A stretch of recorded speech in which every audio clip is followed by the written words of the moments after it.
The Chao Phraya River reflected neon signs and shadow in equal measure as Bangkok's underground fighting circuit prepared for another night of blood sport.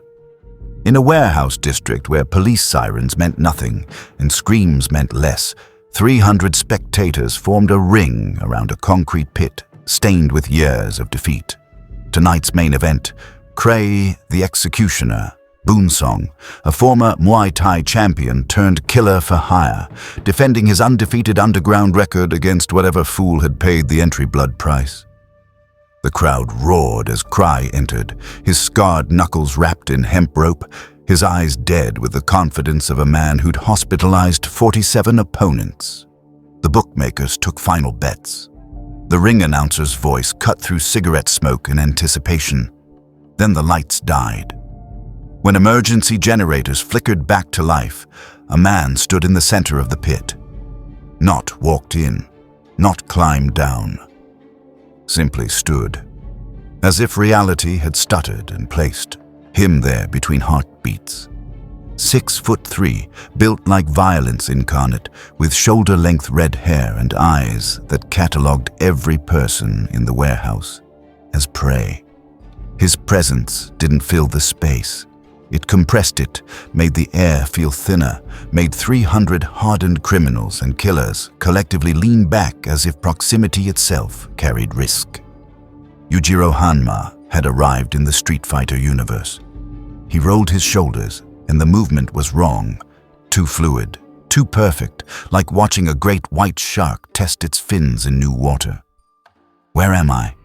His voice was quiet, conversational, and somehow more terrifying than a shout. "Doesn't matter. I felt fighting here. That's enough." Cry stared at the intruder, his fighter's instinct screaming warnings his pride refused to acknowledge. "You think you just walk into my ring?" He shifted into orthodox stance, rope-wrapped fists raised. "You don't even know where you are, old man. Let me teach." Yujiro moved. No telegraph. No weight shift. No preparatory breath. One moment stationary, the next moment there, inside Cry's guard, and the executioner's world became pain.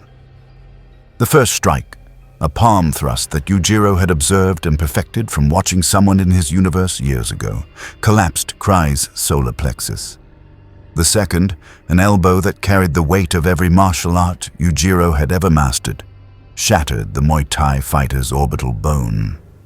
The third didn't land because Cry was already airborne, his body ragdolling backward across 15 feet of concrete. He didn't get up. The warehouse was silent.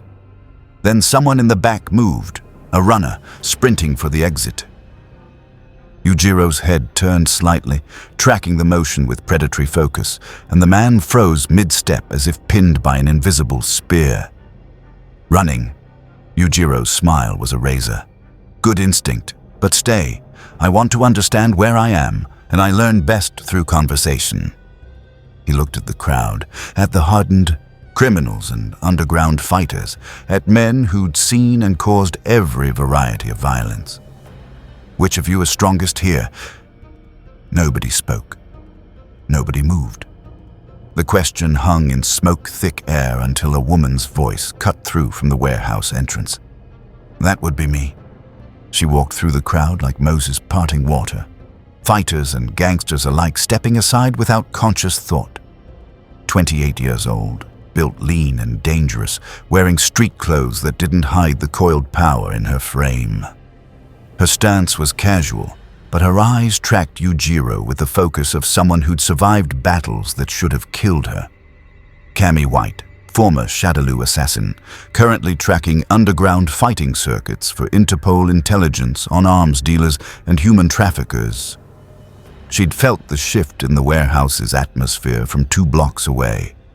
Whatever had just entered this space wasn't normal, and normal was already a flexible concept in her world. "British Special Forces?" Yujiro studied her with the intensity of a biologist examining a new species. "No. Something else. You move like someone who's been programmed to kill." His smile widened. "I appreciate efficiency. And you move like nothing I've seen in any file." Cammy's hands didn't rise to guard position, but her weight shifted subtly onto the balls of her feet, which means you're either stupid, insane, or actually dangerous.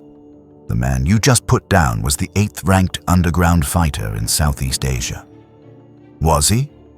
Yujiro glanced at Cry's unconscious form. I couldn't tell.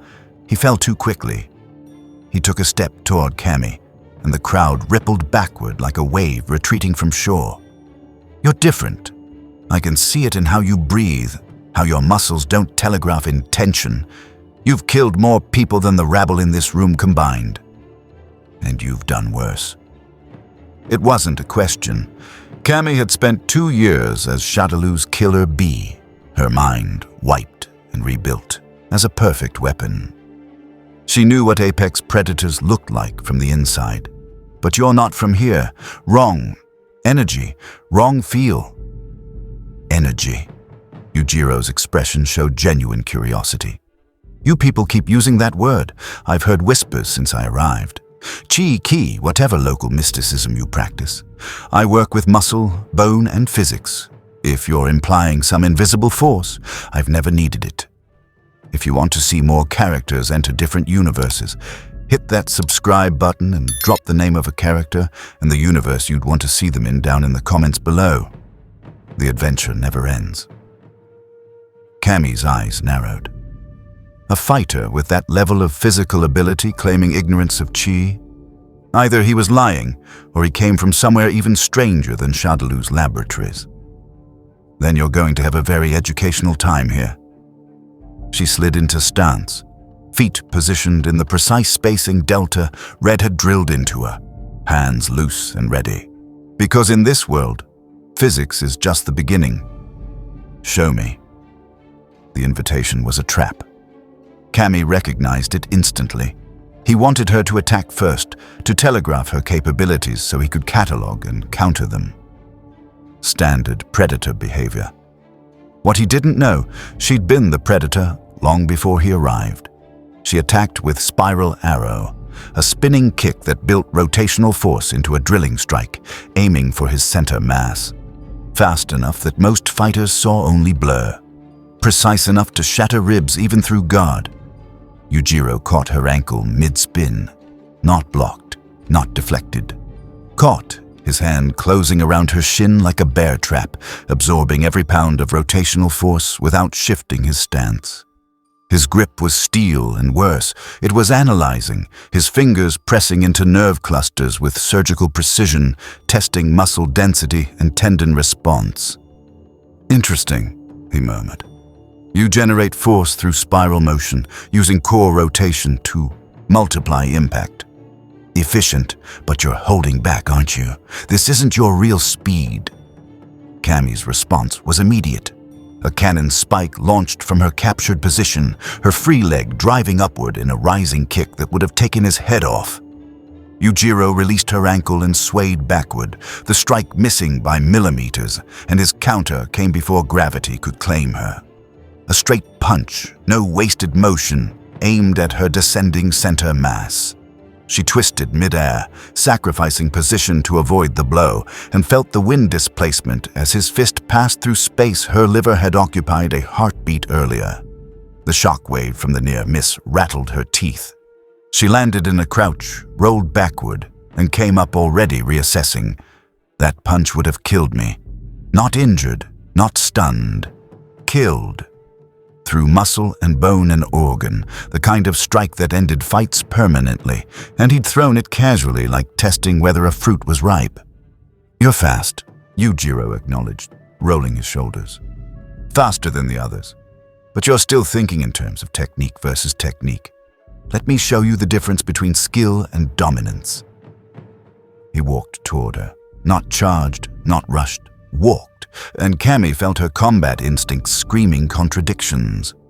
Every martial art she'd mastered said to create distance, to use her speed advantage, to strike from angles.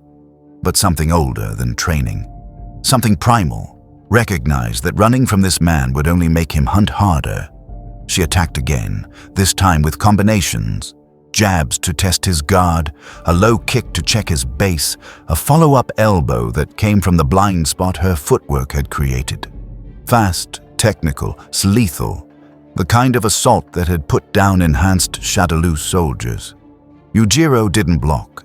He read the rhythm of her attack like sheet music and stepped through the gaps between her strikes, closing distance with each missed blow until he was inside. Her guard, his face inches from hers, his hand resting almost gently on her shoulder. "You fight like someone who's afraid of what happens if they miss," he said quietly. "Like someone who's been punished for failure before." Then he squeezed. Pain exploded through Cammy's shoulder as pressure points she didn't know existed sent lightning through her nervous system. Not a strike, not a joint lock. Just fingers positioned with perfect anatomical knowledge, shutting down nerve clusters and muscle groups with the precision of a surgeon and the cruelty of a vivisectionist. Her right arm went dead. She spun away, creating space, her left hand coming up to guard, while her right hung useless. The crowd was shouting now, bloodlust and fear mixing into a roar of noise that meant nothing to either fighter. Cammy's mind was already adapting, left-hand combinations, kicks, headbutts if necessary. She'd fought through worse. Shadaloo had made sure she could fight through anything. "That's better," Yujiro said, and there was something almost approving in his voice. "Now you're fighting like you have nothing to lose, but let me make something clear before this goes further." He settled into a stance, weight distributed with impossible perfection, every muscle in his body visible through his shirt as if skin and fabric were equally transparent. "I am Yujiro Hanma, the strongest creature on Earth, and wherever I am now, that fact hasn't changed." His back flexed, the muscles rippled and shifted, forming a pattern that made the crowd gasp and Cammy's breath catch despite her training. A demon's face, rendered in striated muscle and tendon, grinning from between his shoulder blades. The demon back, the physical manifestation of Yujiro's transcendent strength, the biological impossibility that had let him stop earthquakes and fight armies alone. The warehouse lights flickered. Not from electrical failure, but from the sheer presence radiating from Yujiro's transformed state. The air itself felt heavier, gravity somehow more oppressive, as if reality was straining under the weight of his existence. Cammy had fought psycho power users, had sparred with fighters channeling chi strong enough to shatter stone, had felt the killing intent radiating from Akuma during a chance encounter in Tokyo. This was different. This wasn't mystical. This was biological, pure, undeniable physical supremacy made manifest. And she was out of her depth. "Stand down," she said, not lowering her guard but keeping her voice level. "I'm not your enemy, and this isn't a fight you need. I can take you to people who can explain where you are and how you got here." Yujiro's demon-backed form considered this. Then he relaxed, the monstrous musculature smoothing back to merely superhuman proportions. "People who can explain?" He smiled. "No. What I need are people who can fight. Real fighters. Not underground thugs or programmed soldiers, no matter how skilled."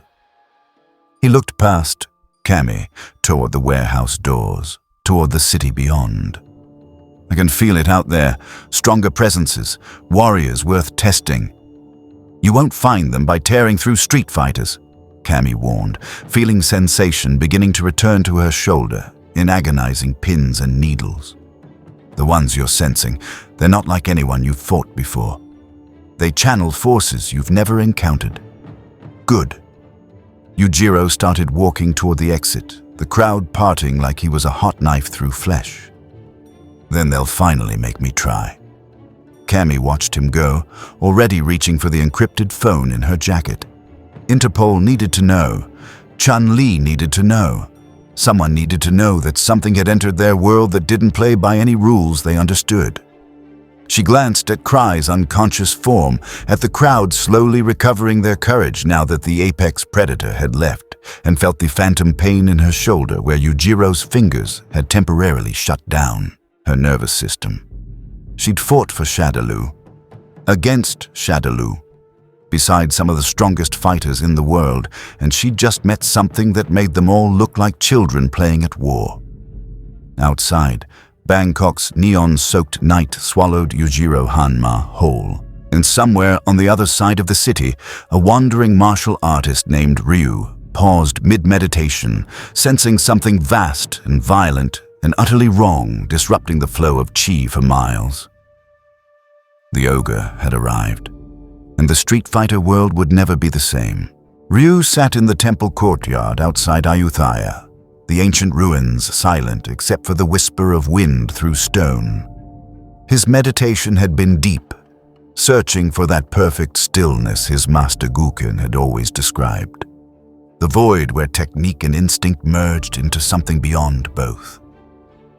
Then the disruption came. Not a spike of killing intent like Akuma's presence. Not the cold calculation of psycho power. This was raw, biological dominance rippling through the chi flow of Southeast Asia like a shark's fin cutting water. He opened his eyes. "Something's wrong," he said quietly to the empty courtyard.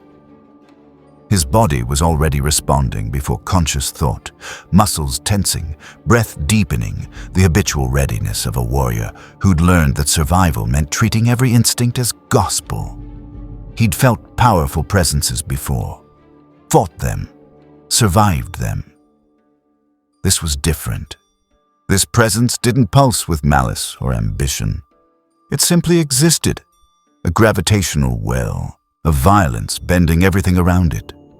Ryu stood, tied his headband tighter, and started walking toward Bangkok. Whatever had entered his world, it would seek challenge eventually. They always did. And when it came to challenges, Ryu had learned long ago that avoidance only delayed the inevitable. Better to face the storm head-on than let it build strength in the distance. 3 hours south, that storm was building momentum. Yujiro had walked Bangkok streets for 30 minutes before the first real challenge found him. Not in an underground circuit or back alley pit, but on the steps of a Muay Thai gym where fighters trained in the old way. No regulations, no safety equipment, just fists and shins and the accumulated wisdom of 8 centuries of combat refinement. The gym's champion emerged from morning training to find this red-haired stranger studying the building like a collector examining an antique.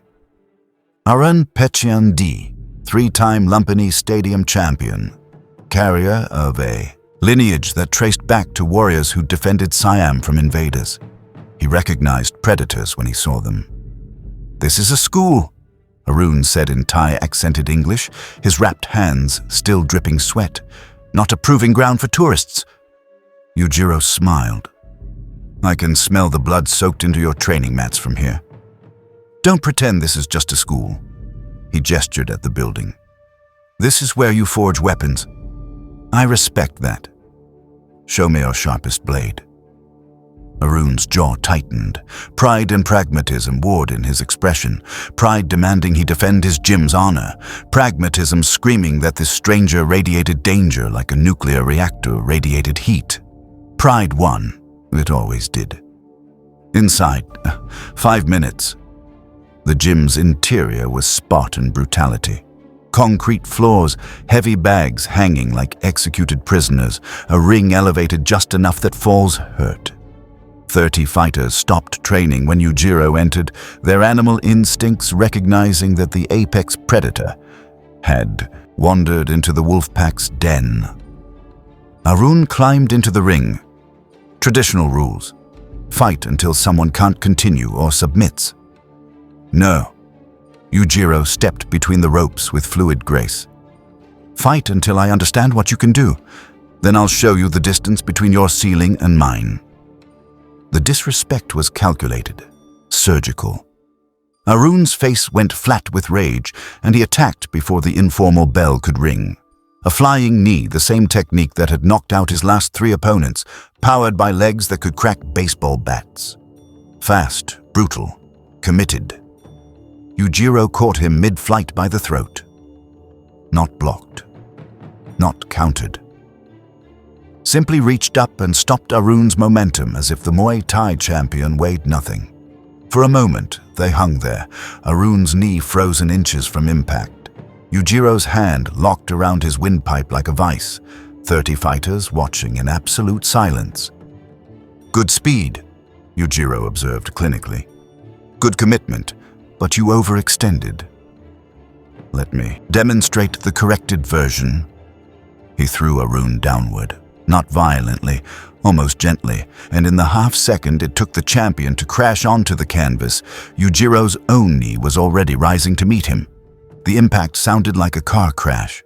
Arun's consciousness fled instantly, his body going limp before it finished bouncing. Yujiro landed lightly, rolled his shoulders, and looked at the assembled fighters. Next, they came in waves. First one challenger, then two, then five at once when individual courage failed and pack tactics took over. The gym became a whirlwind of violence, elbows and knees and fists and desperate grappling attempts. Yujiro moved through them like a sculptor working clay, each motion demonstrating perfect understanding of the techniques being used against him before destroying them. A spinning elbow. He showed them the 3-degree angle adjustment that would have made it lethal before breaking the attacker's arm. A low kick. He demonstrated proper hip rotation while sweeping his opponent so hard the man's feet left dents in the concrete when he landed. It wasn't a fight. It was a masterclass conducted in bone and blood. 10 minutes later, Yujiro stood alone in a ring surrounded by groaning, broken fighters. Not dead. He'd been precise enough to ensure that. But comprehensively defeated. He wasn't even breathing hard. "Disappointing," he said to the empty air. "Where are the real fighters? The ones strong enough to make me try?" Outside, a crowd had gathered. Word spread fast in Bangkok's fighting community, a monster in the Pechindi gym, destroying everyone. Phones captured video. Messages flew across encrypted networks used by underground circuits, special forces, intelligence agencies. Among those messages, one reached a scarred giant in a nearby hotel, recovering from a tournament injury that had taken 3 months to heal. Sagat read the message twice, looked at the attached video of Yujiro standing alone among 30 fallen fighters, and felt something he hadn't experienced in years, genuine curiosity mixed with foreboding. The man in the video moved like a Kuma, perfect technique wed to overwhelming power, but without the killing intent that marked those consumed by Satsui no Hado. This was something else, something purely physical. The king of Muay Thai stood, ignoring the protests from his still healing ribs, and began the walk toward the Pechindi gym. If this monster wanted real fighters, Sagat would provide that education personally. Yujiro was examining Arun's unconscious form, studying the conditioning that let Muay Thai fighters turn their shins into clubs when he felt it. A presence approaching that actually registered as threat. Not killing intent, not mystical energy, just the gravitational pull of another apex predator entering territory. He smiled and walked outside. Sagat stood in the street, 7'1" of scarred muscle and accumulated rage. The eye patch over his right socket was the only concession to his loss against a young fighter named Ryu years ago, a defeat that had driven him to obsession, to Shadaloo, to depths of darkness he was still climbing out from. His left eye studied Yujiro with the focus of a man who'd fought gods and devils and survived both. "You're the one destroying my city's fighters," Sagat said, his voice carrying the rumble of distant thunder. "Your city?" Yujiro laughed. "I've been here 3 hours, and already the wolves claim territory around me. Yes, I beat your fighters. They were weak. Are you different?" "I am Sagat, the king." He shifted into stance. The legendary guard that had defended against Ryu's Hadouken, that had weathered Bison's Psycho Crusher, that had stood firm against opponents who could shatter buildings. "And you will learn respect before you leave this street." "King?" Yujiro's smile widened. I've killed men who called themselves that. It's just a title. Show me if you've earned it." Sagat's answer was a tiger shot, his fist slamming forward, and for the first time since arriving in this universe, Yujiro saw something impossible.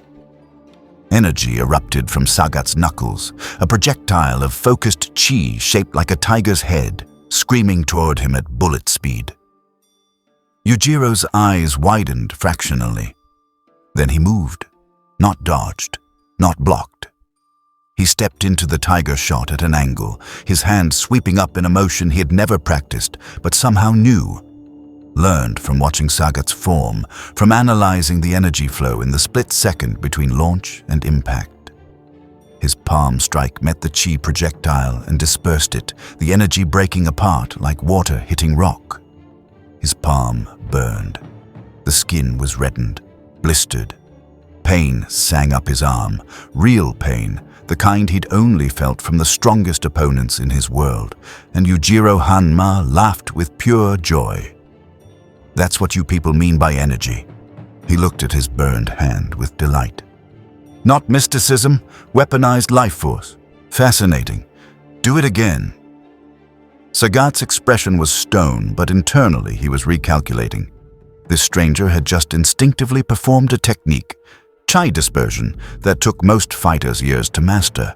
Had done it wrong, inefficiently, but had done it while seeing it for the first time. That level of adaptation was beyond prodigious. It was monstrous. "You want more?" Sagat's stance deepened, his body pulling chi from core reserves that had taken decades to develop. "Tiger genocide!" He launched forward in a rising attack, uppercut flowing into knee strike, flowing into a devastating overhead punch, each movement trailing orange chi that burned the air, a combination that had ended tournament finals. That had broken Bison's concentration. That carried the accumulated fury of a king defending his throne. Yujiro met him head-on. No technique, no copying this time. Just raw physical superiority. His forearm blocked the uppercut, the impact sending shockwaves through the street that cracked windows. His knee intercepted Sagat's knee with a thunderclap that made bystanders stumble. And when the overhead punch came down, Yujiro caught Sagat's wrist and stopped it, locked in a contest of pure strength with the Emperor of Muay Thai. They stood frozen, muscles straining, veins bulging, two apex predators discovering they'd finally found worthy opposition. The ground beneath them fractured from the pressure. Sagat's chi flared, orange energy crackling around his body, enhancing his strength beyond human limits. Yujiro's demon back emerged in response. The transformation rippled across his shoulders, the monstrous face forming in muscle tissue, and suddenly the strength equation tipped. Yujiro began forcing Sagat's arm down, slowly, inexorably, like a hydraulic press crushing steel. Sagat's eye widened as he realized he was being overpowered. Him, Sagat, who had stood against Akuma's physical might, who had trained until his body became a weapon that could challenge supernatural forces. "You're strong," Yujiro acknowledged, his voice strained with effort for the first time since arriving. "Stronger than anyone I've fought today, but strength alone isn't enough against me. I'm what happens when technique, power, and absolute dominance merge into one being." Sagat's response was a tiger uppercut launched from zero distance, his free hand driving upward with enough force and chi to decapitate. Yujiro had to release and leap back, the uppercut's energy trail slicing past his face close enough to singe his hair. They separated, both breathing hard now, both bleeding from small cuts where the other's absolute technique had found gaps in absolute defense. The street was silent. 200 onlookers watched as giants prepared to collide again. Then a voice cut through the tension. "Stop." Ryu stood at the street's end, hands loose at his sides, white ji spotless despite hours of walking. His presence was different from Sagat's overwhelming force or Yujiro's predatory dominance. Ryu felt like absence, a void in the chi flow, someone actively suppressing his power rather than unleashing it. His eyes tracked between the two fighters with the calm of a man who'd seen this scenario play out too many times. "Sagat, stand down," Ryu said quietly. "This fight has no purpose except destruction." "No purpose?" Sagat's voice was raw with emotion. "This thing has humiliated our fighters, challenged our strength. And you've answered. You've proven you're worthy of respect." Ryu's gaze shifted to Yujiro. "He knows it too. Look at him." Yujiro was indeed looking at Sagat with something new in his expression. Genuine acknowledgement, not respect. Yujiro Hanma respected no one, but recognition. Sagat was strong enough to register as a real obstacle, strong enough to require actual effort. In Yujiro's world, that put the scarred giant in a category occupied by perhaps 5 living people. "And who are you?" Yujiro asked, his attention snapping to Ryu. "Another challenger? You don't carry yourself like the others. He paused, studying Ryu's stance with increasing interest. "You're actively suppressing something. I can feel it, like a dam holding back a flood." "My name is Ryu. I'm a wandering martial artist seeking answers to what true strength means." He moved closer, and Yujiro noticed that Ryu's footwork left no openings, created no vulnerable moments. This wasn't someone who fought with overwhelming power. This was someone who'd refined technique until it became art. "You're not from this world. I can feel it. Your presence is wrong in the chi flow, like an instrument out of tune." This chi concept keeps coming up. Yujiro's demon back receded, his body returning to its merely superhuman state. "In my world, I never needed invisible energy. Muscle and bone and perfect technique were sufficient, but here..." He looked at his burned palm, at the lingering traces of orange chai in the air from Sagat's attacks.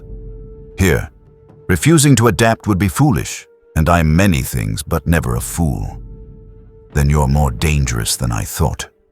Ryu settled into stance, feet positioned in the eternal geometry of the Ansatsuken style. Because adaptation is what separates the strong from the survivors, and in this world, the strong who don't understand control destroy themselves long before they reach their potential. "Is that a threat?" Yujiro's smile was sharp. "Or an invitation?" "It's a warning," Ryu said simply. "In this world, there's a force called Satsui no Hado, the surge of murderous intent. It promises ultimate power at the cost of your humanity. I've spent my life learning to resist it. Others have fallen to it completely. You, with your strength and your appetite for dominance, you're exactly the kind of warrior it would consume." "I don't need supernatural corruption." Yujiro took a step forward. "I choose dominance. I choose to be strong. Not because some mystical force compels me, but because anything less would be boring." "Then you've already fallen," Ryu said quietly. "You just haven't realized it yet." The statement hung in the air like a challenge. Yujiro's eyes narrowed, his body coiling with intent to attack, to prove through violence that his philosophy was superior. But before he could move, Sagat's voice stopped him. "He's right, stranger." The king of Muay Thai stood straighter despite his injuries. "I walked your path once. Believed strength was everything, that domination proved superiority. It led me to Shadaloo, to Bison, to becoming a weapon rather than a warrior. Ryu defeated me not because he was stronger, but because he understood something I didn't. Power without purpose is just destruction wearing a crown." Yujiro looked between them. These two warriors who'd clearly fought before, who now stood united by some shared philosophy he didn't understand. In his world, strength was its own justification. The strong did as they pleased. That was natural law, iron and absolute. But here, in this place where energy could be shaped into weapons and discipline could defeat raw power, here, his assumptions might need examination. "I won't fight you today," Yujiro decided, and the choice felt strange on his tongue. He rarely chose not to fight. "Not because I fear you, but because I don't understand the rules of this world yet. That's a disadvantage I dislike." He started walking away, then paused. "But understand this, Ryu. I will learn your Chai. I will master what you call control, and when I do, I'll prove that dominance is still supreme." "If you truly master control," Ryu called after him, "you won't need to prove anything. That's what makes it control." Yujiro didn't respond, vanishing into Bangkok's mid-morning crowd like a shark submerging. Ryu and Sagat remained, the tension slowly bleeding from the street. "He's going to be a problem," Sagat said finally. "Yes." Ryu's expression was troubled. A problem or an opportunity? "He's not evil, I'd sense that. But he's utterly convinced of his own philosophy. That makes him either teachable or catastrophic. We need to find out which before someone else does. Someone like Bison's successors, or Kuma." Sagat's one eye narrowed. "If they find him first, then we'll have created a monster worse than any Shadaloo produced." Ryu turned to face his old rival. "We need to track him, understand him, and if possible, guide him before his strength becomes this world's destruction." Across the city, Yujiro walked with purpose toward the harbor, where his instincts told him more fighters gathered. His burned palm throbbed, a reminder that this world could hurt him. The thought was exhilarating. For the first time since arriving, he felt the stirrings of genuine challenge. Not just physical opposition, but philosophical. These people actually believed that strength could be wrong. That power needed justification. Absurd. But if he had to master their energy systems to prove his philosophy, so be it. Yujiro Hanma had never met a technique he couldn't steal, a style he couldn't perfect. Their chi would be no different. He just needed the right teacher. And in the shadows of Bangkok's underground network, watching through a dozen camera feeds, the remnants of Shadaloo were already making plans. The warehouse district of Hong Kong's Kowloon sector existed in legal twilight, not quite abandoned, not quite operational, a gray zone where law enforcement looked the other way in exchange for information about bigger fish. It was here that Yujiro found what he was seeking, a fighting circuit that actually advertised supernatural abilities. Chi Masters Welcome read the hand-painted sign in Cantonese, English, and Thai. Prove your power or die trying. Hyperbolic perhaps, but honest. Yujiro approved of honesty. He'd spent 3 days traveling from Bangkok to Hong Kong, and those 3 days had been revelatory. Not through more fighting, though he'd demolished 2 more traditional gyms and an MMA facility in transit, but through observation. He watched street performers bending flames with hand gestures, saw an old man in a park moving through Tai Chi forms that left visible ripples in the air, witnessed a young fighter generate electricity in her palms during morning training. Chai wasn't mysticism. It was physics he didn't understand yet. And Yujiro Hanma made a career of understanding, then surpassing, every physical law that dared constrain him. The warehouse interior was larger than Bangkok's underground pit, holding 500 spectators in tiered seating around a reinforced steel cage.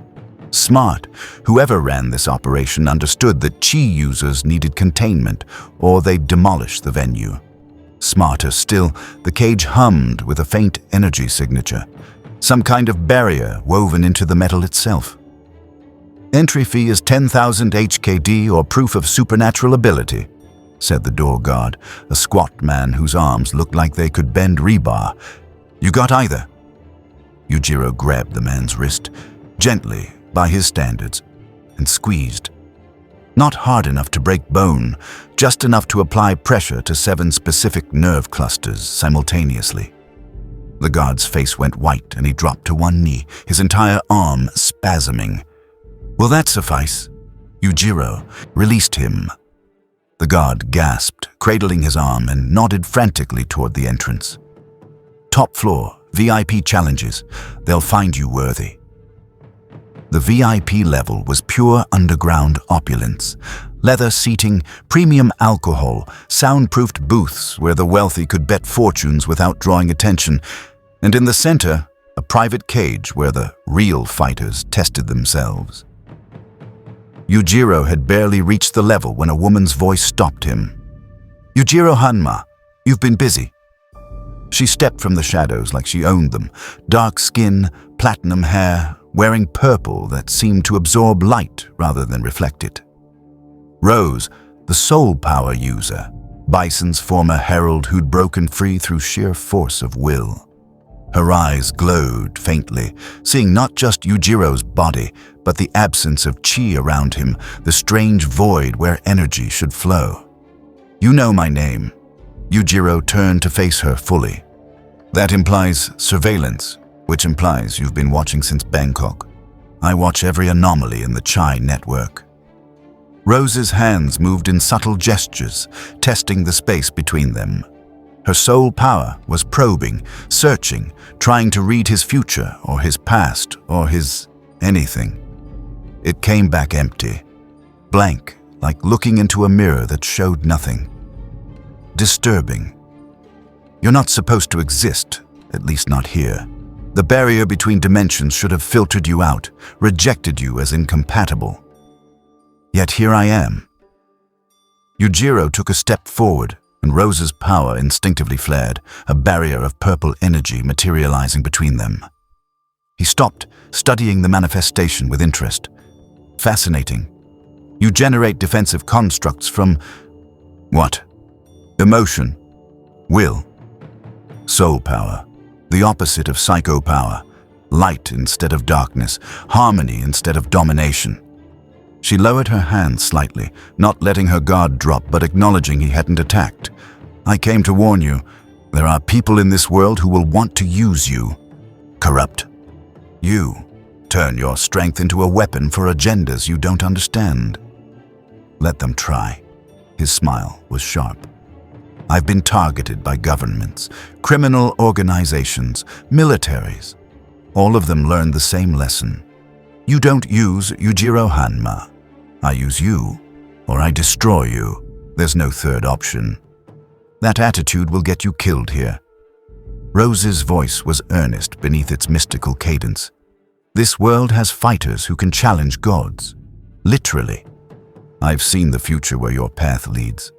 You master Chai through sheer will and stubborn adaptation, yes. But without understanding why power must be controlled, you become exactly what you claim to hate.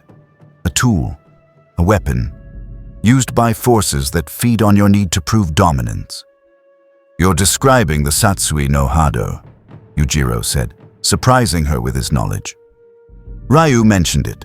The surge of murderous intent supposedly corrupts the strong. But I've spent my life being strong without corruption.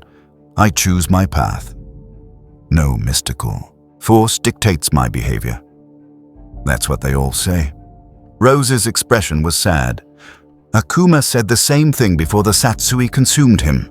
Sagat said it before his obsession with revenge nearly destroyed him. Bison..." She stopped, old pain flickering across her face. "Master Bison was convinced he controlled psycho power. He was wrong. It controlled him, wore his body like a suit, used his genius to perpetuate itself. Then they were weak." The statement was flat, absolute. "I am not." Rose studied him for a long moment, then sighed. "You won't listen to warnings. Warriors like you never do. So let me offer something else. A test. Fight me. If you win, I'll teach you the basics of Chai manipulation, safely, without risking corruption. If I win, you listen to 1 hour of instruction about why power without wisdom leads to self-destruction. And if we draw?" Yujiro asked, genuinely curious. "We won't. My soul power lets me see probability branches. This fight has only 2 endings." She didn't say which ending she saw. "Do you accept?" Yujiro's answer was entering the private cage, his presence making the other VIP patrons scatter. Rose followed, her purple energy already beginning to coalesce around her form like armor. The cage door sealed with a pneumatic hiss, and somewhere, automated systems began recording what happened next. They faced each other across 10 feet of reinforced flooring. "Last chance to reconsider," Rose said. Yujiro's demon back emerged in response. Rose attacked first, not physically but with soul power, purple energy lancing across the cage in intricate patterns. Yujiro had seen chi projectiles from Sagat, but this was different. Rose's energy bent, curved mid-flight, seeking him from multiple angles like heat-seeking missiles. He dodged the first three through pure speed and spatial awareness, but the fourth adjusted trajectory, mid-arc, and clipped his shoulder. Pain, not from impact, but from something deeper. The soul power reached into his nervous system, tried to interface with his chi network, and found nothing. No pathways, no developed channels, just raw biological machinery operating at superhuman efficiency. The dissonance caused both Yujiro and Rose to stagger. "You really don't have any chi cultivation," she gasped. "How are you even alive?" Chi is life force. Without developed pathways, your body should have torn itself apart from your own strength years ago. "I don't need pathways." Yujiro straightened, his shoulder already healing from the minor damage through sheer physiological superiority. "I'm the path. My body is the weapon. Technique is the delivery system. Your metaphysical energy is just another tool, like muscle or bone." He blitzed forward, closing 10 feet in the time it took Rose to blink, and his fist drove toward her center mass. Rose's soul power barrier manifested instantly, a sphere of purple light that his knuckles impacted like hitting tempered steel. The cage shook from the force transfer. The barrier held. Barely.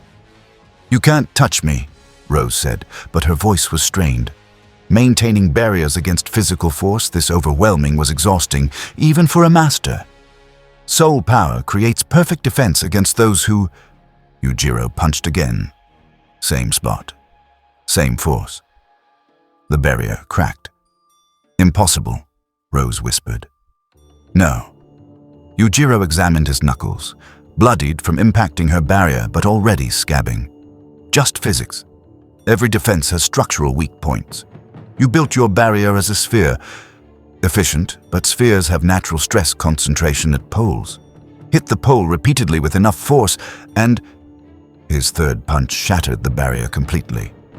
Rose barely managed to dive backward, her soul power flaring into desperate evasion patterns that left purple after images in the air.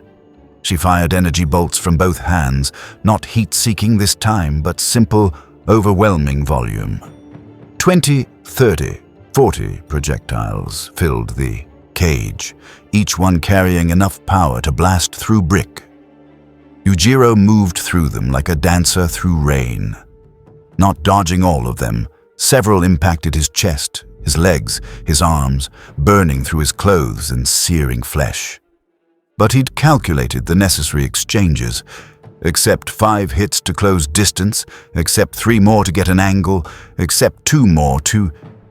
His hand closed around Rose's throat. Not squeezing, not even threatening, really. Just making it absolutely clear that he could. That every defensive technique she'd mastered, every probability branch her soul power had shown her, had led to this singular outcome.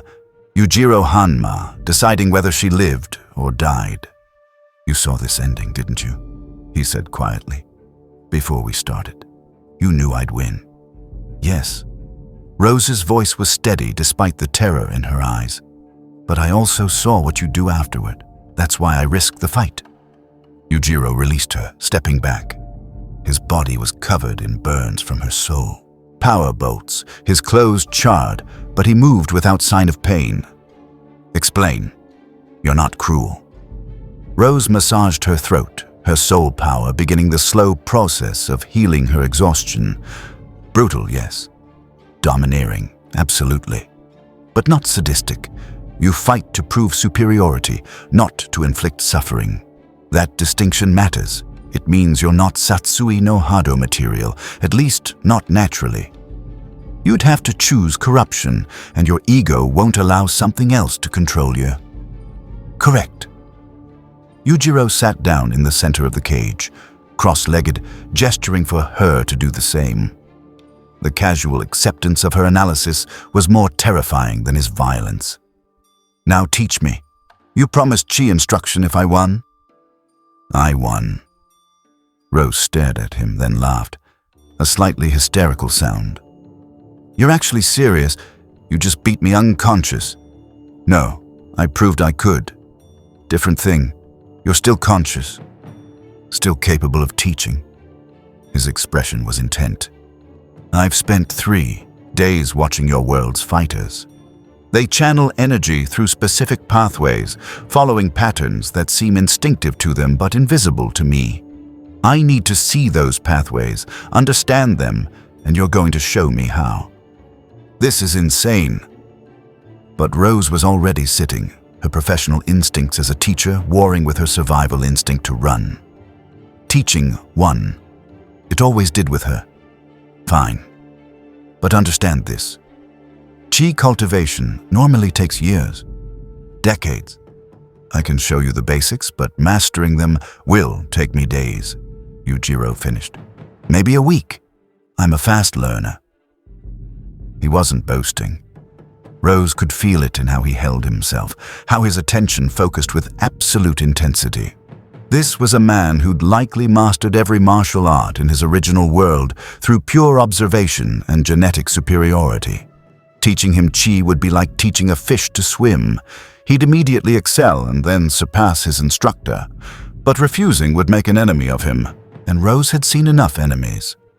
Close your eyes, she instructed. Feel your breath. Not the physical act, but the energy exchange.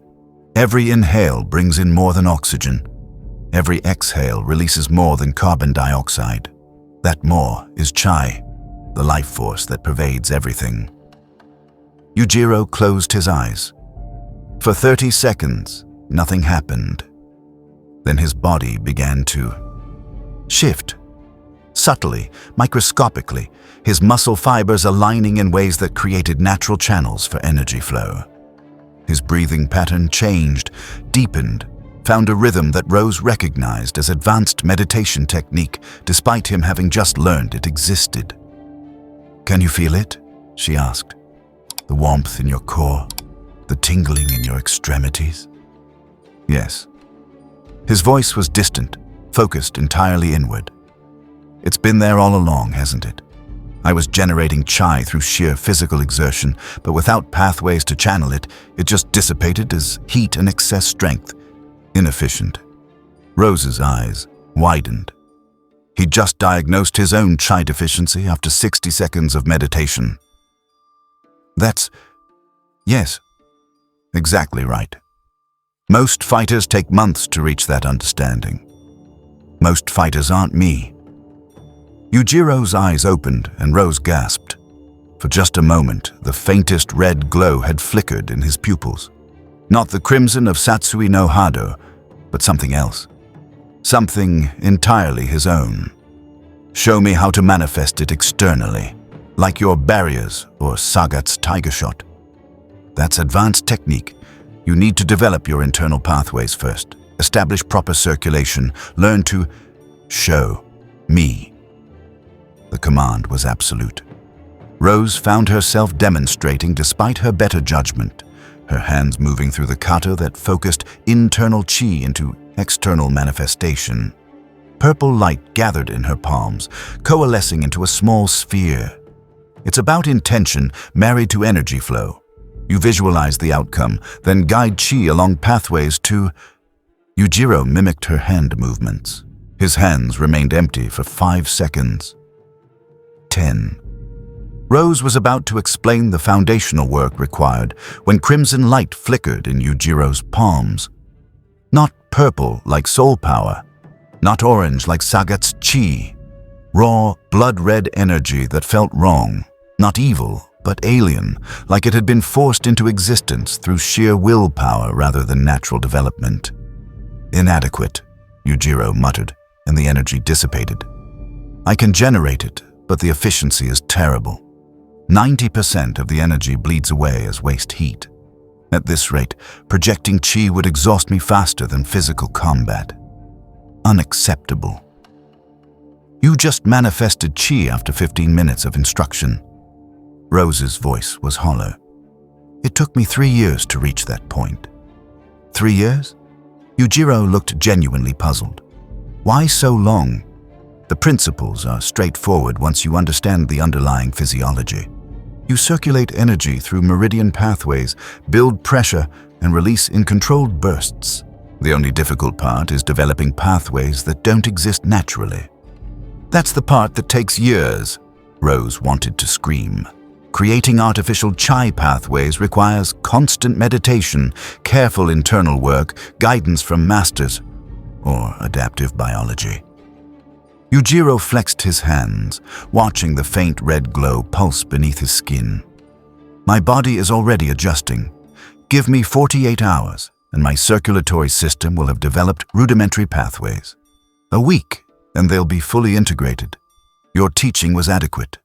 You may go. Rose stared at him, then stood on shaking legs. You're a monster. You know that? Yes. He didn't look up from examining his hands. But I'm a monster who keeps his word. You taught me. I won't hunt you. That's more courtesy than most receive. She left the cage, left the warehouse, and didn't stop walking until she'd reached her sanctuary across the city. There, she collapsed into meditation and searched the probability branches of Yujiro Hanma's future. What she saw made her blood run cold. In one branch, he mastered chi and became unstoppable, a force of nature that nobody could challenge. In another, he discovered psycho power and became something worse than bison. In a third, Akuma found him, and their battle destroyed Hong Kong. In a fourth, the fourth was worse. In the fourth branch, Yujiro Hanma achieved perfect chi control, perfect technique, perfect power. And in his perfection, he became so utterly dominant that every strong fighter in the world challenged him. The resulting war left millions dead, and the Street Fighter world's power balance shattered forever. Only one branch showed hope. Ryu, the wandering warrior who'd somehow resonated with Yujiro on a fundamental level. If Ryu could reach him, guide him, prove that strength without purpose was just elaborate suicide. Rose grabbed her phone and dialed Ryu's number. He needed to know.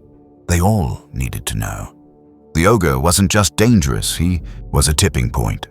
And which way he tipped would determine whether the Street Fighter world survived the next year. The message reached Chun-Li at Interpol headquarters in Lyon at 3:47 a.m. local time. She'd been working late, correlating data on Shadaloo remnant cells across Southeast Asia, when Rose's encrypted communication arrived flagged Priority Omega, a designation reserved for threats to global stability. Subject, Yujiro Hanma. Threat assessment, extinction level if weaponized. Immediate surveillance required, all World Warrior assets to be notified. Contact Ryu ASAP. He's the only one who might reach him. Attached were Rose's probability projections, combat footage from Bangkok and Hong Kong, and a biometric analysis that made Chun-Li's blood run cold. Yujiro's physical capabilities exceeded anything in Interpol's database. Not supernatural enhancement like Bison's psycho power, not genetic modification like the dolls, just pure biological impossibility masquerading as human. Colonel Gill needs to see this, she muttered, already pulling up the secure line to his Air Force base in Nebraska. Gill answered on the second ring, his voice alert despite the late hour. Chun-Li, this better be good. I've got Joint Chiefs in 6 hours asking why we're dedicating resources to Street Fighter monitoring. We have a new player. Designation, Yujiro Hanma. Origin unknown. Power level. Comparable to Akuma, possibly higher. Temperament, hostile to all authority structures. Current location, Hong Kong underground circuits. She pulled up the footage of his cage fight with Rose. He's learning chi manipulation, William. Self-teaching in hours, what takes fighters decades. If Shadowloo remnants or the secret society get to him first, we have another Bison. Guile's voice went flat. Fuck. What's his angle? Money, power, world domination? None of the above. He fights for dominance itself. No political ideology, no economic motivation. He just needs to prove he's the strongest creature alive. Chun-Li pulled up Rose's psychological profile. That makes him unpredictable. Can't be bribed, can't be threatened, can't be reasoned with through normal diplomatic channels. But he can be pointed. Gill was silent for a moment, strategic wheels turning. If he's motivated by strength, we point him at our enemies. Let him tear through Shadowloo cells, secret society operations. Use him as a weapon. Rose's probability analysis says that approach has a 93% chance of backfire. Chun-Li highlighted the relevant sections. He doesn't take orders, won't accept being used. The moment he realizes we're trying to manipulate him, he turns on us. And unlike Bison, he doesn't want to rule. He just wants to destroy anything that challenges his superiority. Gill swore creatively. So we have an unstoppable force that can't be directed, can't be controlled, and is currently learning to weaponize Chi. Fantastic. What's Interpol's recommendation? Surveillance and potential recruitment through Ryu. Chun-Li pulled up the Bangkok footage of Ryu's intervention. They had a moment, brief philosophical exchange. Yujiro didn't attack, which according to Rose is unprecedented. If anyone can reach him, it's Ryu. The Wanderer. Gill's tone was skeptical. The guy who can barely commit to a fixed address, you want him handling our extinction-level threat. The guy who resisted Satsui no Hado through sheer willpower, Chun-Li corrected, who understands the temptation of absolute power and chose control anyway. Yes, him. Fine, contact Ryu, but I'm also notifying NATO that we have a potential supernatural WMD on the loose. We need contingencies if this goes sideways. Gill paused. And Chun-Li, personal question, could you take him? She looked at the footage again. Yujiro shattering Rose's soul power barrier through pure physics, adapting to Chi in real time, moving with technique that surpassed her best performances. No, she admitted quietly. In a straight fight, I'd lose. Maybe if I had perfect preparation, home ground, advantage, and he was already exhausted. Maybe. But probably not. That's what I thought. Keep me updated. The line went dead. Chun-Li sat in the blue glow of her monitors, watching Yujiro Hanma's fights on repeat, and felt something she hadn't experienced since facing Bison in his prime for genuine fear. Not for herself. She'd made peace with mortality years ago, but for the world. For the fragile balance of power that kept supernatural fighters from tearing civilization apart. And somewhere in Hong Kong, unaware of the international mobilization his existence had triggered, Yujiro Hanma was mediating on Chi circulation and planning his next challenge. The Shadowloo remnants called themselves S.I.N. now. Science International Network, a sanitized rebrand meant to distance them from Bison's legacy. In reality, they were the same jackals in new clothing. Scientists, soldiers, and psychopaths united by belief that power justified everything. Their Hong Kong facility occupied 6 sub-levels beneath a legitimate pharmaceutical company, and in the deepest lab, Dr. Jury Wexler watched the footage of Yujiro's cage fight for the 20th time. Magnificent, she breathed, her fingers flying across the keyboard to tag specific moments. Look at the adaptive response in frame 847. His musculature shifts in real time to create Chi pathways. And here, frame 1203, you can see the energy circulation stabilizing. He's self-evolving.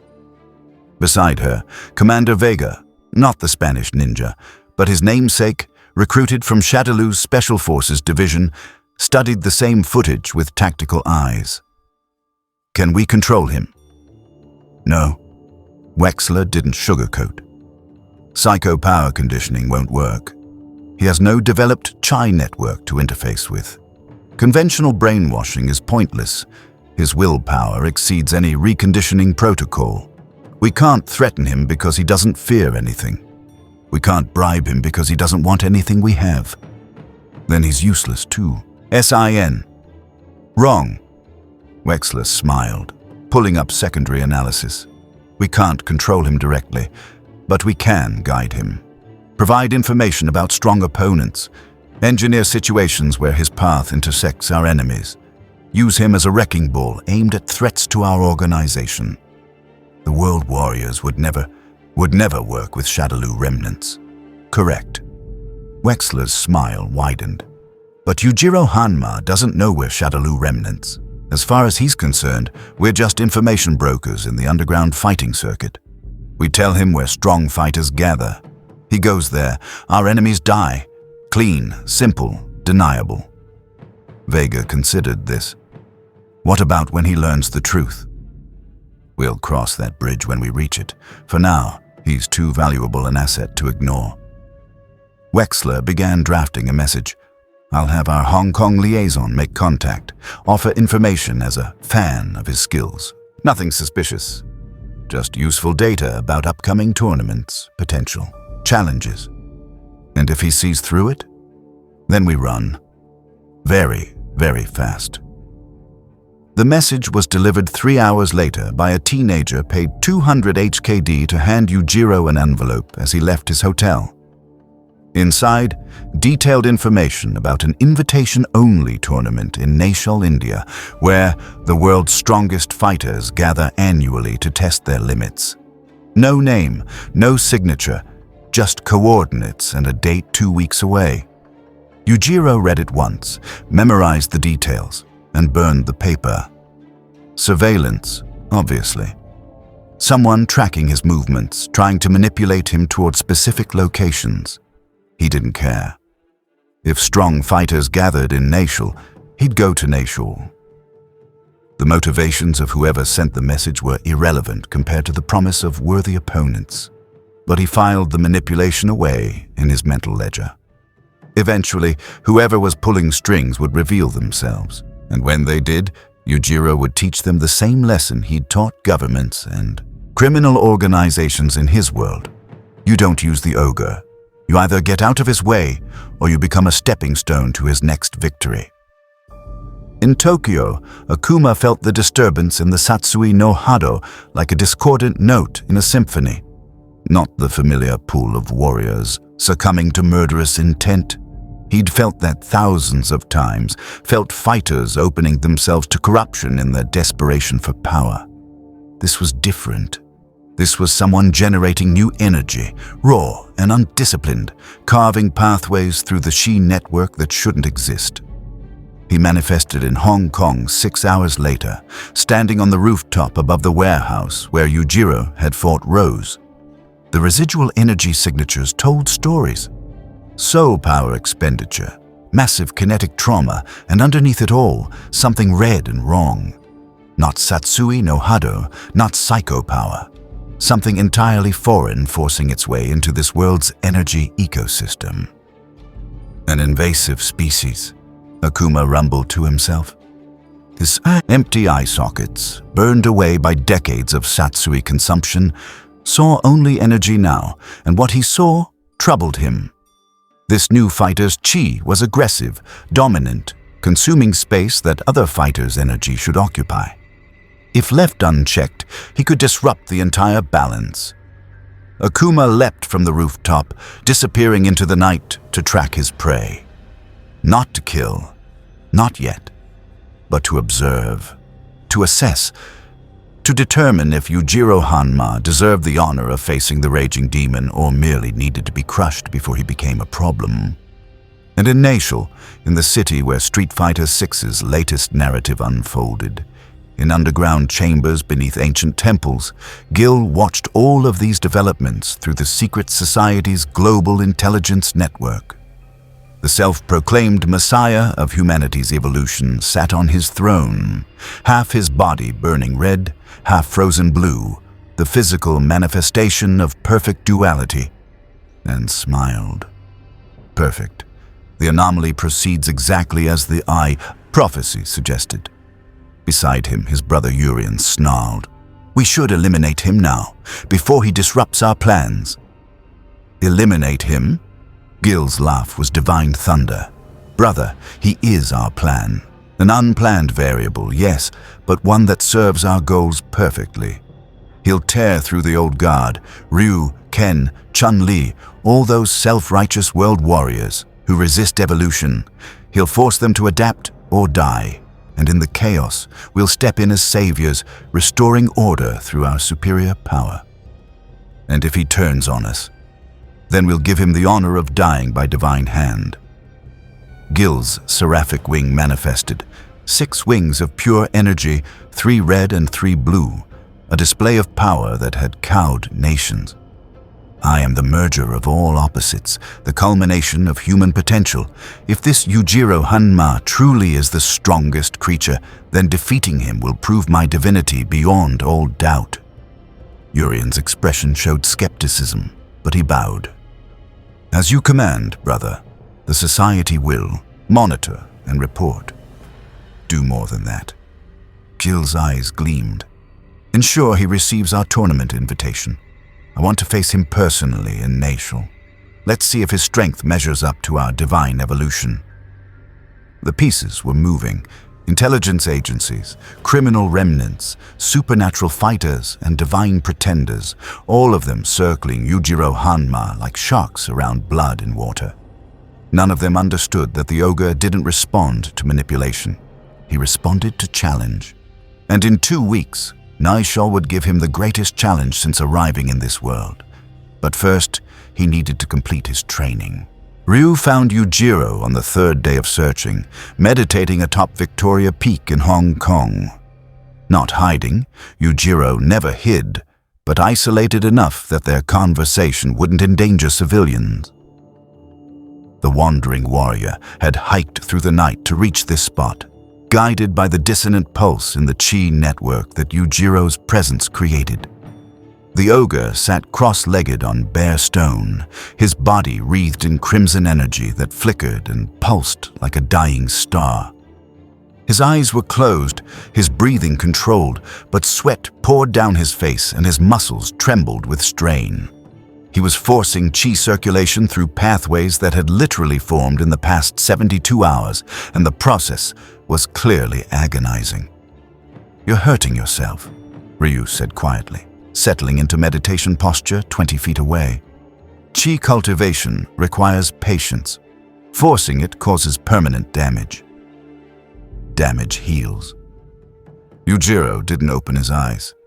And patience is for those with limited lifespans. Learn fast or I die. Always have. The crimson energy intensified, and a trickle of blood ran from his nose. Almost there. Just need to complete the circuit from core to extremities. You're not completing a circuit. You're creating a short circuit. Ryu extended his own chi, white and pure, the energy of someone who'd spent decades learning control. It touched Yujiro's chaotic red flow and immediately recoiled. The energy signature was wrong, alien, like trying to mix water with gasoline. Your chi isn't stabilizing, it's metastasizing. Every pathway you force open creates 2 more that need forced opening. You're caught in a recursive loop. Observed and irrelevant. Yujiro's jaw clenched. I don't need elegant solutions. I need functional power. If my chi is chaotic, so be it. Chaos wins wars. Chaos loses everything that matters. Ryu stood, moving closer despite the danger. Listen to me. I've seen this before. Fighters so desperate to master power that they destroy themselves in the process. Guken warned me about it. Akuma embodies it. The difference between strength and self-destruction is accepting limitation. I don't accept limitation. Each word was punctuated by another surge of crimson energy. I am Yujiro Hanma, the strongest creature alive. If this world has power I lack, I'll take it. If the price is pain, I pay it. If the price is death. His eyes snapped open, glowing solid crimson, and the chi network in a 300-foot radius shifted. Every fighter meditating in the city below felt it. A gravitational spike that pulled at their energy like a black hole had formed on the peak. Ryu staggered, his own chi pathway straining against the pull. "What?" Ryu forced his voice steady. "What did you just do?" "Completed the circuit." Yujiro stood, and his body seemed larger somehow, more present, like reality had decided he deserved extra emphasis. The crimson energy stabilized, no longer flickering but burning with steady, terrible intensity. 72 hours. Not decades. Not years. 3 days from zero chi development to functional circulation. Rose said it was impossible. You said it would destroy me. Both wrong. He thrust his palm forward experimentally, and crimson energy erupted. Not a controlled projectile like Sagat's tiger shot, but a chaotic wave that carved a 3-foot trench in solid stone. Yujiro examined the result with satisfaction. Inefficient, wasteful, but functional. I'll refine it. You've weaponized chi without understanding it. Ryu's voice was hollow. Do you even know what you're channeling? That red energy, it's not normal chi. It's too aggressive, too consuming. It reminds me of Satsui no Hado. Akuma's voice cut through like a blade. Both fighters spun. The master of the fist stood on the peak's opposite edge, having arrived without sound or warning. His presence was crushing, decades of Satsui no Hado compressed into human form, barely contained. His gi was tattered, his prayer beads stained with blood that might have been his own. His empty eye sockets burned with crimson light that matched Yujiro's energy signature. You dare! Akuma's voice was death incarnate. You force evolve a bastardized Satsui without earning it, without suffering, without sacrifice. You mock the path with your very existence. I don't mock anything. Yujiro's stance shifted subtly, not defensive, but optimal for explosive response. If my chi resembles your Satsui no Hado, it's because efficient power follows certain patterns. I'm not copying you, I'm discovering the same truths you found, just faster. Faster. Akuma's laugh was razors on stone. You understand nothing. Satsui no Hado is not technique to be learned. It is revelation through damnation. The price of absolute power is absolute isolation. Everyone you've ever known, every attachment, every shred of humanity, all of it burns away until only the fist remains. He took a step forward, and the mountain shook. You wear power like costume. I became power. That is the difference between stolen technique and earned mastery. Then show me. Yujiro's demon back emerged, the monstrous face grinning between his shoulders. Prove your earned mastery superior to my stolen technique. I've been waiting for someone like you, someone who's pushed past human limits and survived. Fight me. No. Ryu stepped between them, his hands raised placatingly. Both of you, stand down. This isn't...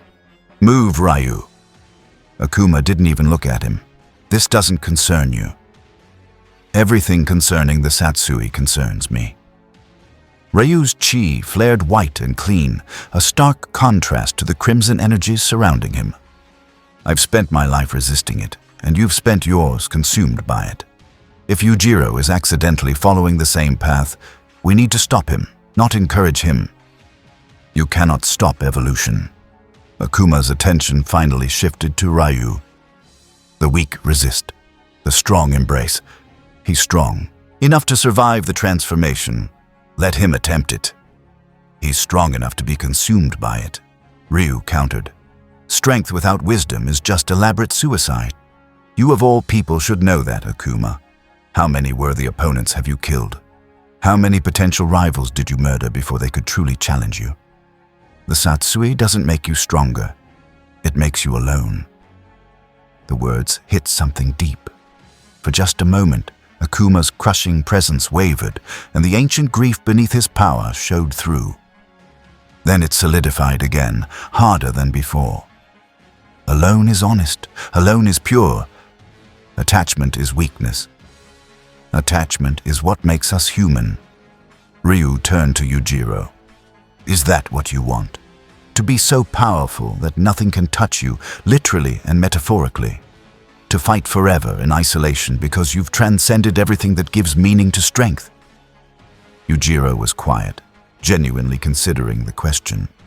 In his world, he'd achieved exactly that, become so overwhelmingly superior that challenge became memory, that fear became extinct except as an emotion others felt toward him. Had stood at the apex alone, untouchable, unchallenged. And it had been empty. Every fight over before it started. Every opponent broken before truly testing him. Then this world happened. Fighters with impossible energy attacks. Warriors who could actually hurt him. The first genuine challenges he'd faced in years. If he followed the Satsui path and transcended again, would that end? Would he be alone once more, watching this new world's fighters break themselves against his superiority without ever truly pushing him? I need strength, he said slowly, but I also need challenge. The two aren't compatible if I become too strong too fast. Finally, Ryu exhaled with relief. You're listening. Don't misunderstand. Yujiro's eyes were still crimson. I'm not rejecting power. I'm recognizing that in this world, optimal power includes understanding when not to escalate, strategic restraint, not moral cowardice. If I can fight Akuma now and survive, the lesson is worth more than the victory. Akuma studied him, then nodded slowly. You think like a warrior. Most chase power. You chase perfection. That distinction matters. He settled into a stance that made the air itself feel heavier. Very well. I will test you. Not to death. You're not ready for that honor. But to breaking. Survive 15 seconds against me without running, and I'll acknowledge you're worthy of continuing this path. 15 seconds. Yujiro smiled. I'll last 30. Begin. Akuma vanished. Not blurred, not speed moved. Vanished, his body existing in one location, then another without crossing the space between.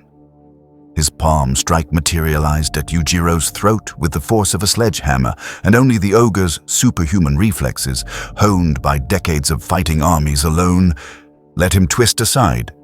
The strike missed by millimeters, and the E. Wind pressure from the near hit carved a line through Yujiro's shoulder that sprayed blood. Yujiro counterstruck immediately, his fist wreathed in chaotic crimson chi, aiming for Akuma's liver. The master caught his wrist and squeezed, and Yujiro heard his own bones creak under pressure that should have shattered them. Pain sang through his arm, sharper than anything since arriving in this world. 5 seconds, Akuma said calmly. You're already injured. Yujiro's response was a knee strike augmented by his full physical strength, plus the crude chi he'd developed. Akuma blocked with his shin, and the collision sounded like two cars crashing. Both fighters' legs fractured partially from the impact, Akuma's shin developing spiderweb cracks, Yujiro's femur suffering stress fractures. Neither acknowledged the damage. They separated, circled, attacked again. Ryu watched from a safe distance, his analytical mind cataloging every exchange. Akuma was playing with Yujiro, not cruelly but scientifically, testing response times and power levels. The master's Satsui no Hado was carefully metered, kept at exactly the level needed to push Yujiro without killing him. It was the most restraint Ryu had ever seen Akuma show, and Yujiro was adapting in real time. His second combination was tighter than the first. His third actually drew blood from Akuma's cheek. By the 8th exchange, he'd figured out the timing of Akuma's teleport steps and was preemptively striking the arrival points. 15 seconds, Akuma announced and broke contact. You lasted. Barely. Told you 30. Yujiro was breathing hard, blood running from a dozen cuts, his left arm hanging partially useless from the wrist crush. But his smile was genuine joy. Again, no. Akuma studied him with something approaching respect. You've proven you can survive against superior force. That's lesson 1. Lesson 2. Survival isn't victory. You have raw power and impressive adaptation, but no philosophy. No understanding of why you fight beyond proving dominance. Until you answer that question, you're just an animal wearing martial arts. Says the man who murdered his own master for power. Yujiro shot back. The temperature dropped. Akuma's presence compressed into something black and absolute. I killed Gotetsu because he forbade me from reaching my full potential. I chose perfection over attachment. That is philosophy. That is purpose. What is yours? Yujiro opened his mouth, then closed it. In his world, the answer was simple. Because he could. Because he was the strongest, and that was justification enough. But here, in this world where even the strongest operated by codes and purposes and philosophies, that answer felt inadequate. I don't have one yet, he admitted. In my world, I didn't need one. Here, power without purpose makes you a tool, Ryu finished. Someone like Bison or Gill or S.I.N. will find a way to aim you at their enemies. Using your strength while pretending to respect it, you'll be weaponized. Nobody weapons me. The statement was absolute. Then develop a philosophy before someone develops one for you. Ryu moved closer, his healing chi already beginning to treat Yujiro's injuries without asking permission. The wandering warrior's energy was so pure that even Yujiro's chaotic system accepted it, accelerating his natural healing. You said you wanted challenge, not just power. That's a start. Build from there. Ask yourself, what's the point of being the strongest if you're the only one left?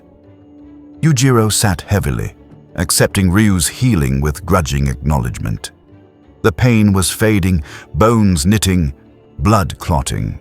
His body's natural healing, augmented by Ryu's chi, was fixing in minutes what should have taken weeks. Enduring that enforced stillness, he thought. In his world, he'd crushed every challenge until challenge itself became extinct. Then he'd been bored. Dangerously bored. Looking for anything that could make him feel alive.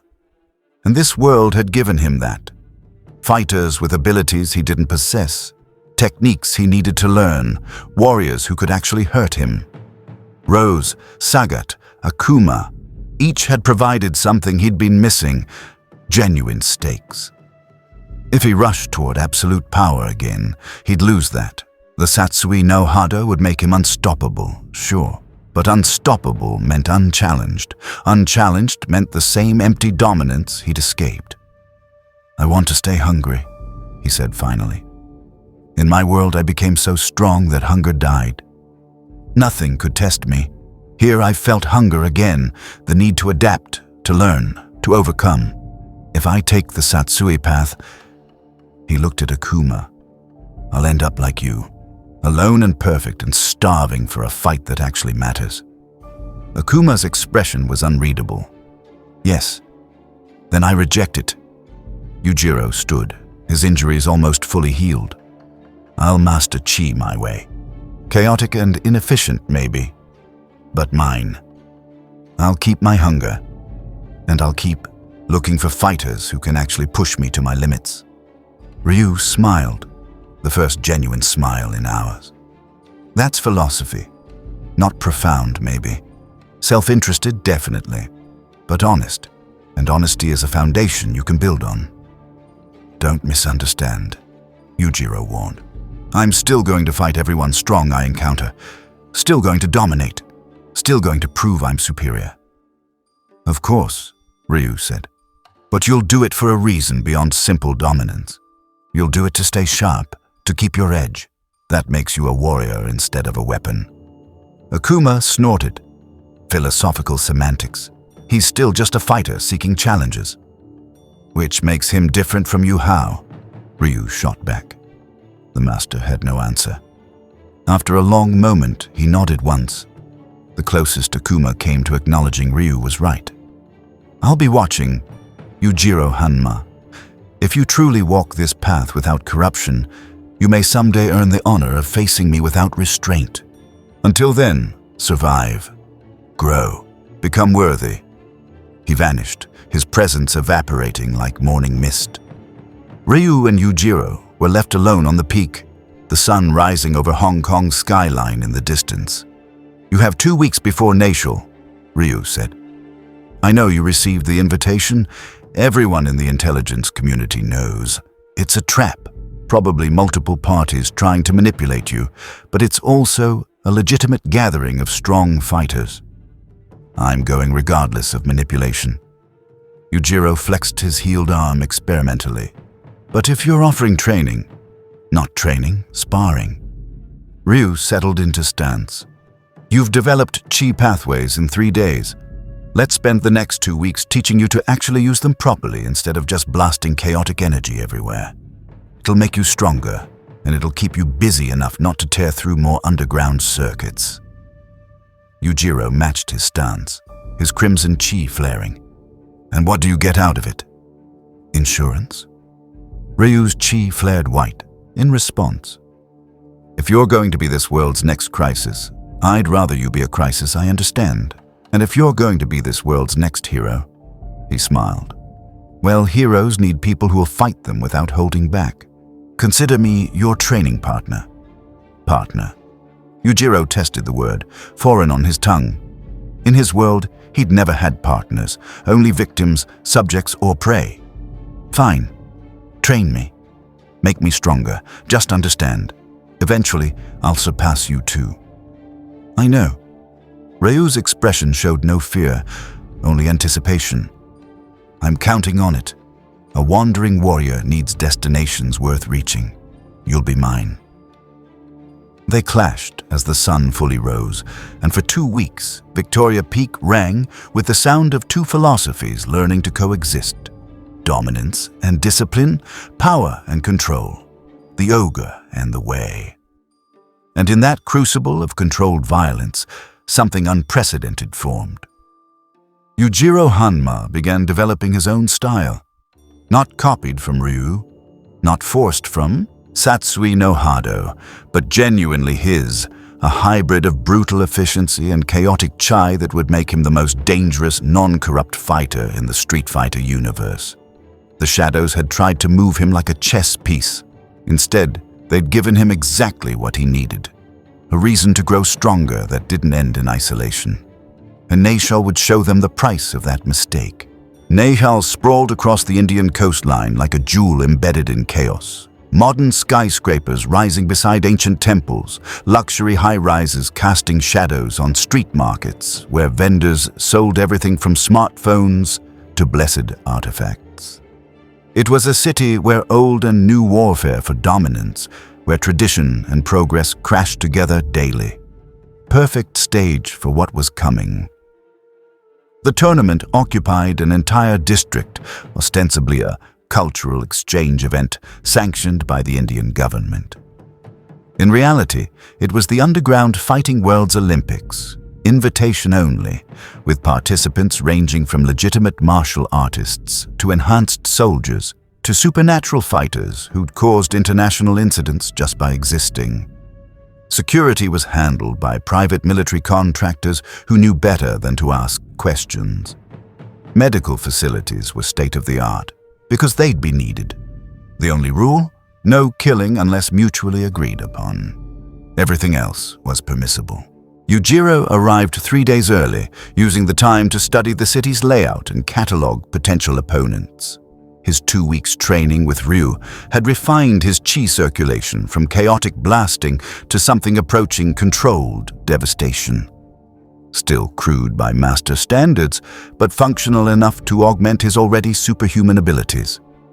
The crimson energy wrapped around his strikes now instead of just exploding outward, adding penetrating power that could punch through steel.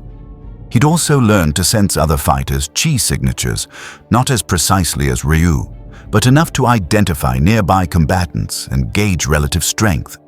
and what he sensed in Nashel made his blood sing with anticipation. Dozens of powerful presences, each one representing different martial philosophies and power levels. This was what he'd been craving since arriving, a buffet of violence. Yujiro Hanma. The voice came from behind him as he watched the tournament grounds from a hotel balcony. Female, confident, carrying an edge that suggested military training. Welcome to Nashel. He turned to find Cammy standing in his room. Not at the door, not entering, just there, having bypassed his locks and instincts with the ease of someone who'd been Shadowloo's perfect assassin. She wore casual clothes, but her stance was pure combat readiness. The programmed soldier from Bangkok. Yujiro smiled. Come to warn me away, threaten me, recruit me. Warn. She stayed near the exit, professional enough to maintain escape routes. You're walking into a meat grinder, and you don't even know it. Half the fighters here are legitimate tournament participants. The other half are operatives, secret society, Shadowloo remnants, intelligence agencies from 6 countries. Everyone wants a piece of you. Let them want. Yujiro turned back to the window. I'm here to fight strong opponents, not play spy games. Your faction's politics don't interest me. They should. Cammy moved beside him, looking out at the tournament grounds. Because one of those factions provided the information that brought you here. You're being set up, and the setup involves putting you in a ring with fighters specifically chosen to test your limits. Win, and they'll try to recruit you. Lose, and they'll dissect you to understand how you work. Either way, you're not leaving Nashel the same person who entered. Good. His smile widened. I came here to evolve. If they want to help by throwing strong fighters at me, I'm grateful for the service. Cammy studied his profile, looking for any hint of deception or hidden agenda.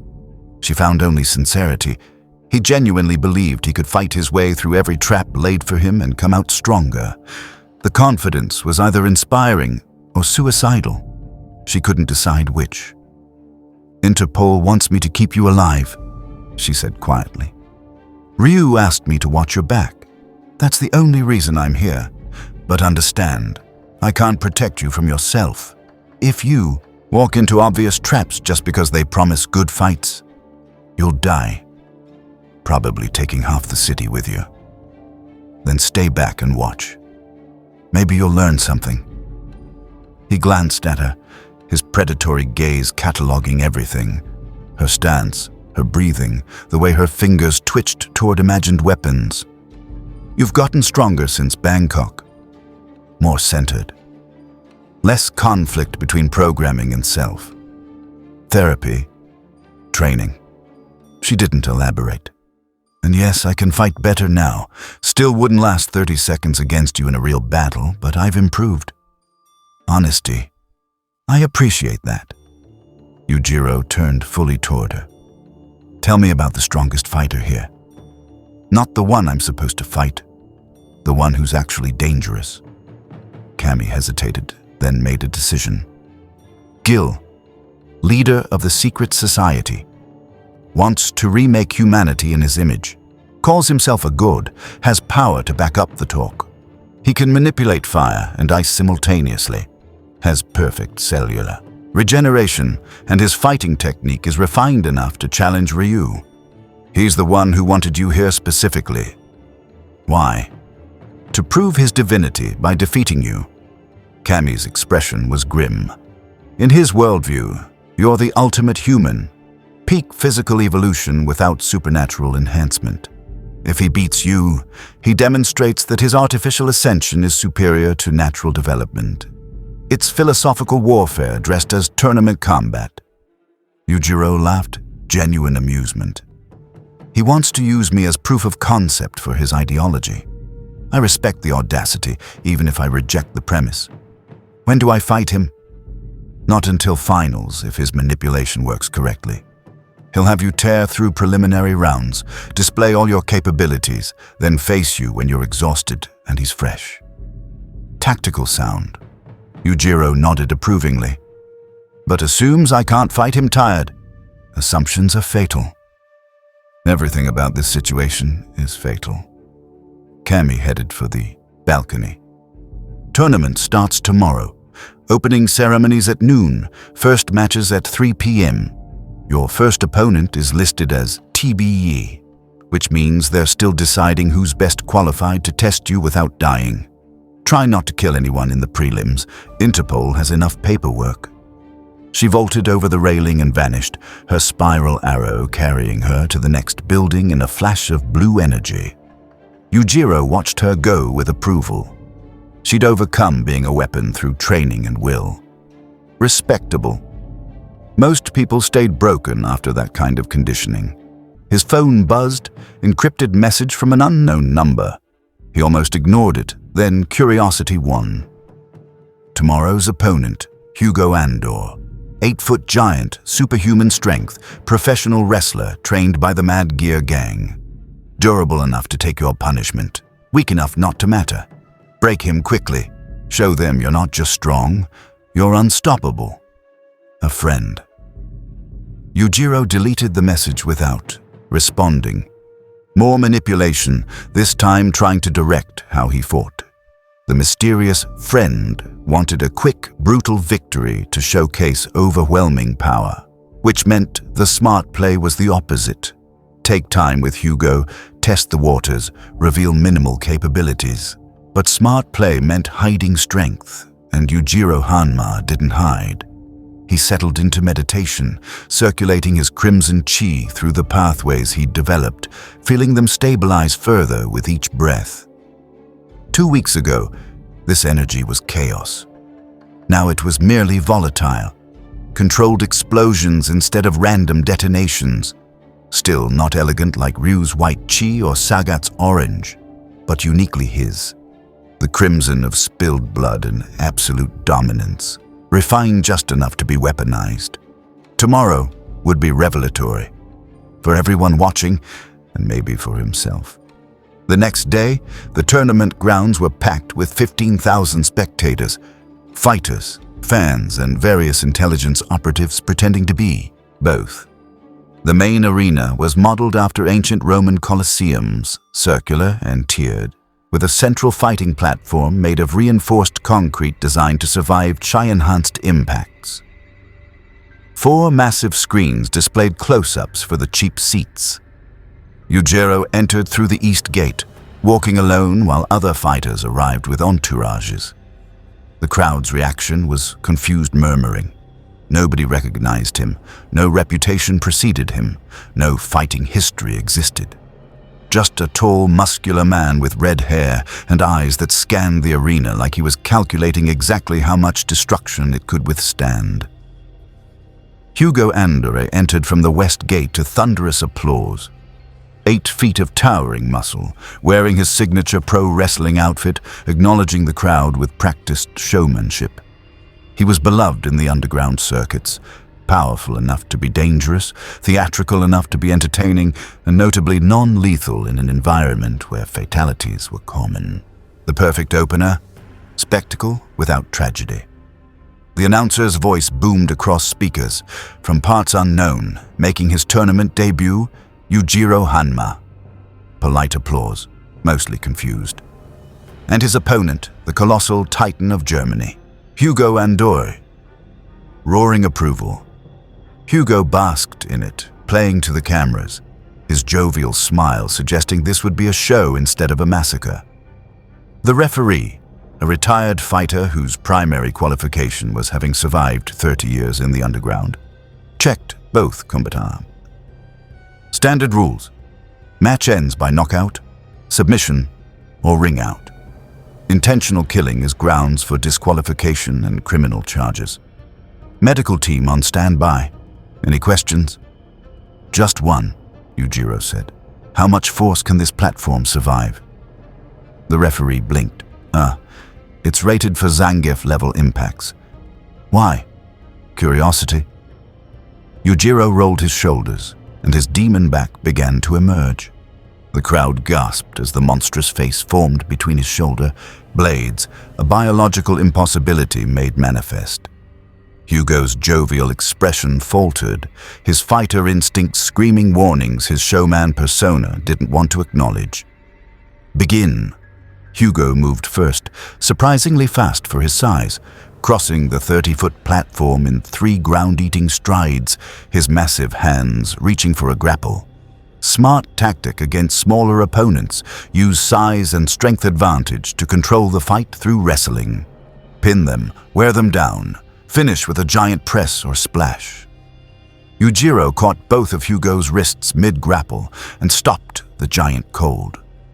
8 feet of enhanced muscle slammed into immovable resistance, and Hugo's momentum transferred entirely to his joints. Something in his shoulders popped audibly. "You're strong," Yujiro acknowledged, examining Hugo's wrists with clinical interest.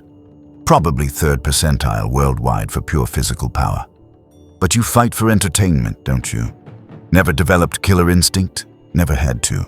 Hugo tried to pull back, his wrestler's training providing escape techniques from grapples. Yujiro didn't let go. Instead, he lifted 8 feet and 450 pounds of super heavyweight, rising off the ground like Hugo weighed nothing. The crowd's noise shifted from excitement to concern. "Wait!" Hugo started. Yujiro slammed him down. Not violently, not trying to kill, but with enough force to crater the reinforced concrete and drive every molecule of air from Hugo's lungs. The platform cracked in a 15-foot radius. Dust billowed. The medical team started moving before the referee even called it. "Knockout! Winner, Yujiro Hanma. Time, 8 seconds."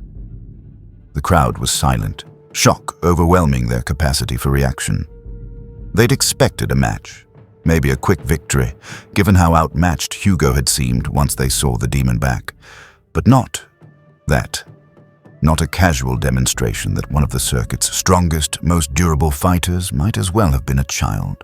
Yujiro stepped over Hugo's groaning form and looked directly at the VIP box where Gill sat, his red and blue form impossible to miss even at distance.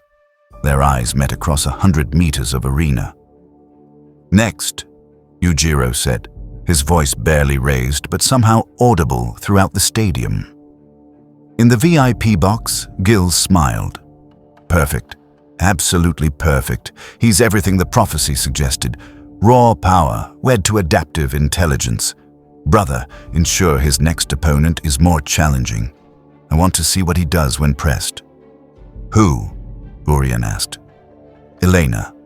Her capoeira is unorthodox enough to confuse his technique copying ability, and her healing factor means she'll survive long enough to actually test him. And if she can't, then we accelerate the schedule." Gill's eyes gleamed with divine fervor. "I'll face him myself in the semi-finals, tired or not. I need to know if mortal evolution can challenge divine perfection. For humanity's future, the answer must be no." 3 matches. Later, each ending in similar devastating fashion, Yujiro's opponents lasting between 12 and 45 seconds. Elena entered the ring. The Kenyan princess moved like water given human form, her capoeira blending dance and devastation into something that defied conventional martial analysis. She was smiling, genuinely pleased to face someone new. "You're the talk of the tournament," she said cheerfully, settling into ginga, the constant swaying motion that made capoeira so unpredictable. "Everyone says you're unstoppable. I don't believe in unstoppable. Everything has rhythm. I just need to find yours." Yujiro studied her motion, his enhanced perception analyzing the seeming randomness for underlying patterns. There, a 7-beat cycle in her swaying, predictable once you understood the base rhythm. He could counter it, break her flow, end this in seconds like the others. But Ryu's words echoed. Stay hungry. If he crushed every opponent instantly, where was the growth? Where was the challenge? Elena was fast, skilled, unconventional. Maybe she could actually show him something new if he let the fight develop. Begin! Elena attacked with brave dance, a spinning kick that flowed into a handspring into a leg sweep, each movement building momentum from the last. Fast, creative, completely unlike the straightforward power fighters Yujiro had faced. He blocked the kick, dodged the handspring, but the sweep caught his ankle and actually moved him. Not much, maybe 3 inches. But it moved him. He laughed with pure delight. Elena pressed her advantage, her capoeira becoming a flowing assault of kicks from impossible angles. Spinning heel kicks, handstand axe kicks, cartwheel transitions into sweeps. She attacked from every vector, never repeating the same combination. And her rhythm was shifting, adapting to his counters, refusing to be predictable. Yujiro found himself actually defending. His demon back emerged and operational, his chi circulating to enhance his reflexes, and still Elena was fast enough to tag him with glancing blows. Not damaging significantly. His durability was too high, but landing, which was more than anyone since Akuma had managed. "You're good," he admitted, catching her ankle mid-spin and using her own momentum to throw her. Elena converted the throw into a backflip, landed gracefully, and immediately re-engaged. "Really good. Where did you train?" "Everywhere." She grinned, her healing ability already repairing the minor damage from his grip. "I'm a princess. I travel. I learn. Every martial art has something beautiful to teach." They danced for 40 seconds, an eternity compared to Yujiro's other matches. Elena's healing factor let her absorb punishment that would have ended any other fighter. Her unorthodox timing prevented him from predicting her movements until he'd catalogued at least 50 different attack patterns. It was the most fun he'd had since arriving in this world. Then he adapted, completely, figured out the underlying mathematics of her rhythm, and ended it.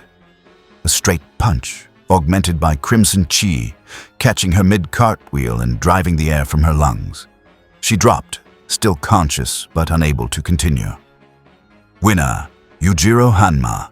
Time, 47 seconds. The crowd roared. Finally, they'd seen an actual fight, not just an execution. Elena gave him a thumbs up from the ground, her healing already working to restore her breath. "Good match. Next time I'll last a whole minute." Looking forward to it. And he meant it. She'd actually made him try. That was rare enough to be precious. But as he left the ring, he caught the expressions in the VIP box. Gill looked satisfied. Urian looked calculating, and several other faces he didn't recognize were leaning close, discussing him in urgent whispers. They'd seen what they needed. Power, adaptation, efficiency. Now they'd decide how to use him, or try to. Yujiro smiled. Let them plan. Let them scheme. Let them believe they could manipulate the Ogre toward their goals. Soon enough, they'd learn what every organization in his home world had learned. You don't use Yujiro Hanma. You survive him, or you don't. The semi-finals arrived after 3 days of preliminary brutality. Yujiro had torn through 12 opponents, each one stronger than the last, each one lasting progressively longer as the tournament organizers refined their understanding of his capabilities. His longest match, against a Brazilian jiu-jitsu master augmented with Shadaloo bio-enhancements, had lasted 2 minutes and 17 seconds before Yujiro adapted to ground fighting techniques he'd never formally studied and choked the man unconscious with a modified rear naked choke that incorporated chi-cutting pressure points. But the cost was beginning to show. Not physically. Yujiro's superhuman recovery kept pace with the damage accumulation, but mentally, spiritually, in ways he was only beginning to understand. Each fight drained chi reserves that his crude pathways struggled to replenish. Each adaptation required mental processing that left him fractionally slower in subsequent matches. Each victory added weight to the certainty that he was being watched, studied, prepared against. He meditated in his hotel room the night before semi-finals, circulating crimson chi and finding the flow more difficult than usual. The pathways he'd forced into existence in 72 hours were stable but inefficient, like irrigation ditches carved with explosives instead of proper engineering. They worked, but they leaked energy, required constant maintenance, and introduced friction that master-level fighters would exploit. "You're running on fumes," Ryu's voice came from the balcony. The wandering warrior stood silhouetted against Nacial's neon skyline, having arrived without invitation, but not unexpectedly. "I can feel your chi signature from 3 blocks away. It's flickering like a candle in a storm." Observed and noted. Yujiro didn't open his eyes. "My reserves are at 63%. Pathways are stable. I'll recover to 80% by tomorrow." 80% against Gill won't be enough. Ryu entered the room, his presence immediately soothing the turbulent chi in the space. "He's been watching every match, studying your patterns. He knows you adapt mid-fight, so he'll vary his techniques randomly to prevent pattern recognition. He knows your chi is crude, so he'll target your pathways directly with ice techniques that disrupt energy flow. He's built an entire fighting strategy around your specific weaknesses." "Good." Yujiro's eyes opened, crimson and intense. "I hate opponents who don't take me seriously. This isn't about ego." Ryu moved closer, his expression troubled. "Gill has perfect cellular regeneration. Anything you break, he heals instantly. Any damage you accumulate, you carry forward. It's an endurance match weighted entirely in his favor, and you're already running on partial reserves." "Then I'll end it quickly." "You can't." Ryu's voice was flat with certainty. "I've fought Gill, watched him fight. His seraphic wing transformation gives him 6 wings of pure energy that can deflect or absorb any attack below a certain threshold. Your crimson chi, powerful as it is, won't penetrate that defense until you've exhausted yourself trying. He's designed this entire scenario to prove that natural evolution, you can't challenge artificial divinity. Him. And he's weighted the math to guarantee his conclusion." Yujiro was silent, processing. In his world, he'd faced similar scenarios. Opponents who'd studied him, prepared specifically for his capabilities, built entire strategies around countering his strengths. He'd overcome them through sheer superiority and adaptation. But those opponents hadn't possessed infinite regeneration and divine-level energy manipulation. "You're saying I can't win," he said finally. "I'm saying you can't win the way you're planning to." Ryu settled into meditation posture across from him. "But there's another path.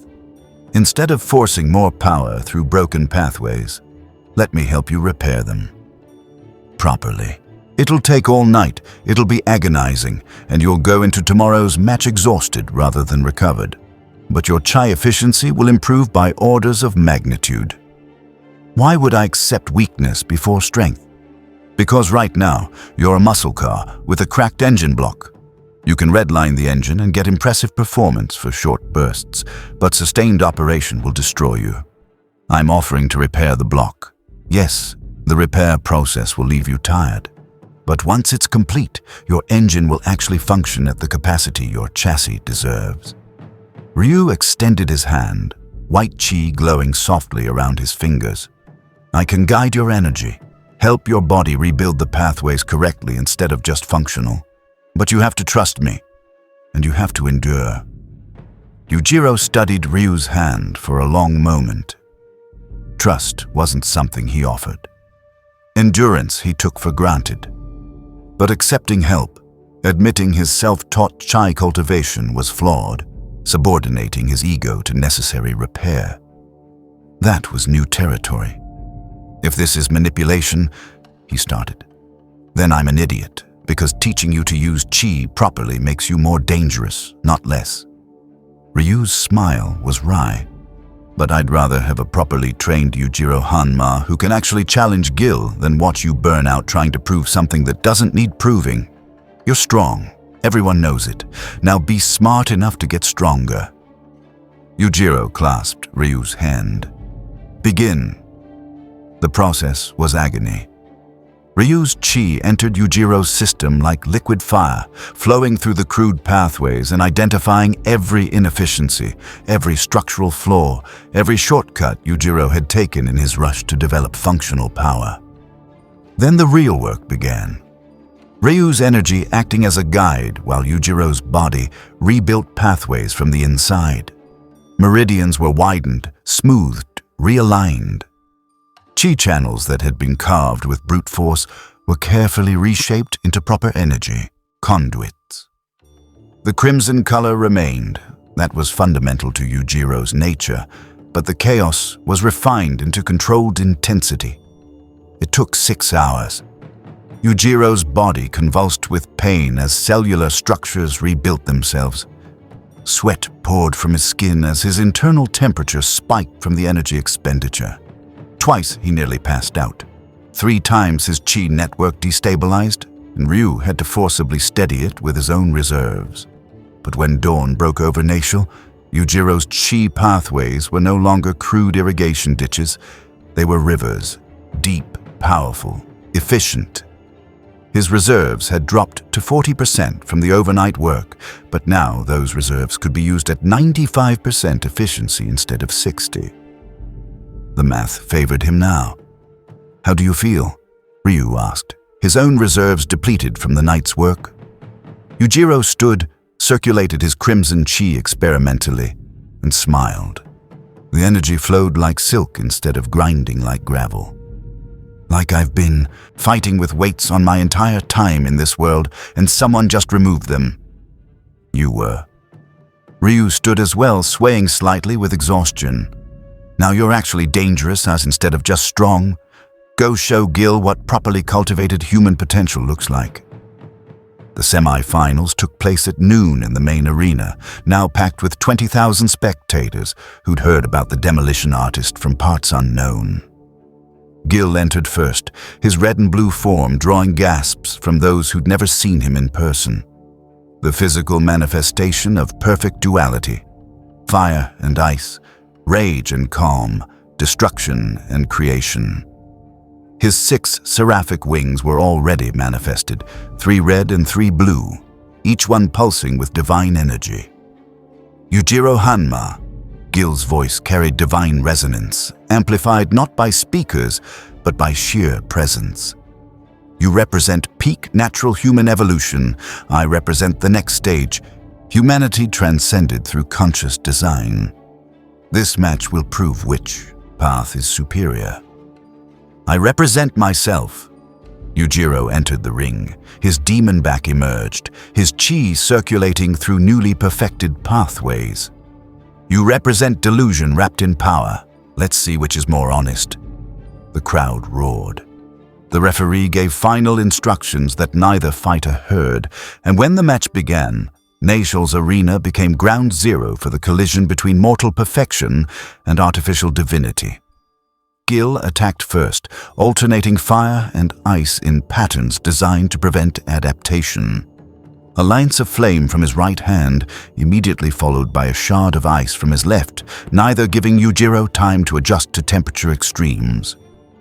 Smart tactics against someone known for mid-fight adaptation. Yujiro dodged the first volley, but Gill's attacks weren't meant to hit immediately. They were meant to control space, to herd Yujiro into positions where follow-up strikes would be unavoidable. Within 10 seconds, Yujiro found himself in a corner of the ring, Gill's wings creating an inescapable net of elemental fury. Then he stopped, trying to escape. His crimson chi flared, not the chaotic explosion of before, but controlled intensity that wrapped around his body like armor. Gill's fire washed over him and the chi ablated it, dispersed the heat before it could damage flesh. The ice shards impacted and shattered, unable to penetrate the energy barrier. "Impossible," Gill breathed. "Your chi was crude yesterday." "How?" Yujiro answered with a straight punch, augmented by perfectly channeled energy. The blow connected with Gill's crossed arms, and the impact sent the would-be god sliding backward 15 feet. Actual damage. Gill's forearms showed stress fractures through his perfect skin, which healed instantly. flesh knitting back together in seconds, bones realigning with audible clicks. Gill laughed, genuinely delighted. Yes, that's what I wanted to see. Human potential pushed to absolute limits. They clashed in earnest then, the arena shaking from the impacts. Gill's elemental manipulation created zones of impossible temperature, surfaces that burned at thousands of degrees adjacent to ice, cold enough to shatter steel.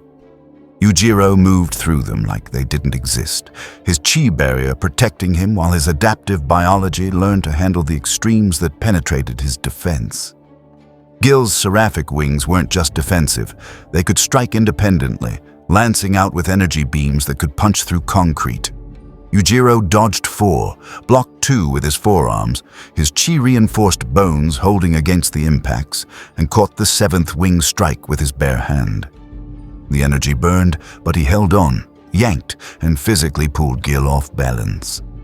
"You're not divine," Yujiro growled, driving a knee into Gill's ribs hard enough to crack 3 of them. "You're just another fighter with fancy powers. I've killed gods in my world. You're not even close." Gill's ribs healed. He smiled through bloody teeth. "Then let me show you what divinity actually means." His body erupted with power, all 6 wings flaring simultaneously, fire and ice merging into something that was neither and both. The seraphic wing's final form, a state where Gill's body became a living conduit for elemental extremes. The very air around him distorted from temperature differentials. The concrete platform began cracking just from proximity to his transformed state, and he was fast. Faster than before, as if shedding restraint had removed limiters on his physical capabilities. His fist caught Yujiro in the solar plexus before the ogre could react, and the impact carried fire and ice simultaneously, burning and freezing flesh in the same instant, creating damage that was exponentially worse than either element alone. Yujiro coughed blood. Actual injury, the kind that wouldn't heal in seconds.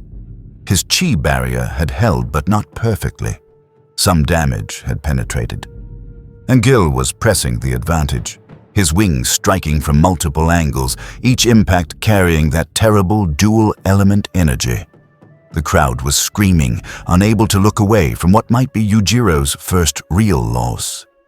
Ryu watched from the stands, his expression tense.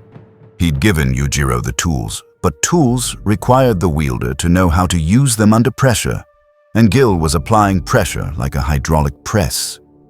Yujiro took a wing strike to his left shoulder that dislocated it, took another to his right knee that tore ligaments, took a third to his face that broke his nose and orbital bone. Blood ran freely. His chi reserves were dropping toward 30%. In another minute, he'd be overwhelmed. Then he stopped defending and started learning. Each strike Gill landed, Yujiro analyzed. The temperature differential, the energy composition, the timing, the delivery method.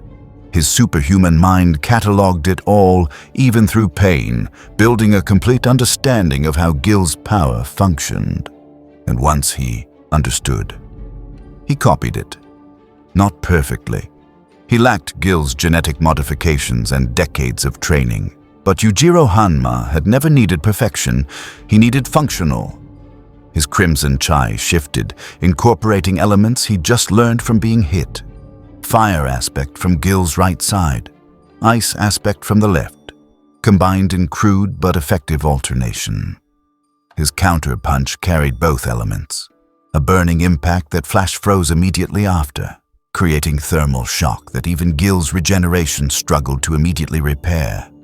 The would-be god's chest showed a crater of blackened, frozen tissue for 3 full seconds before healing kicked in. "You copied my divine technique?"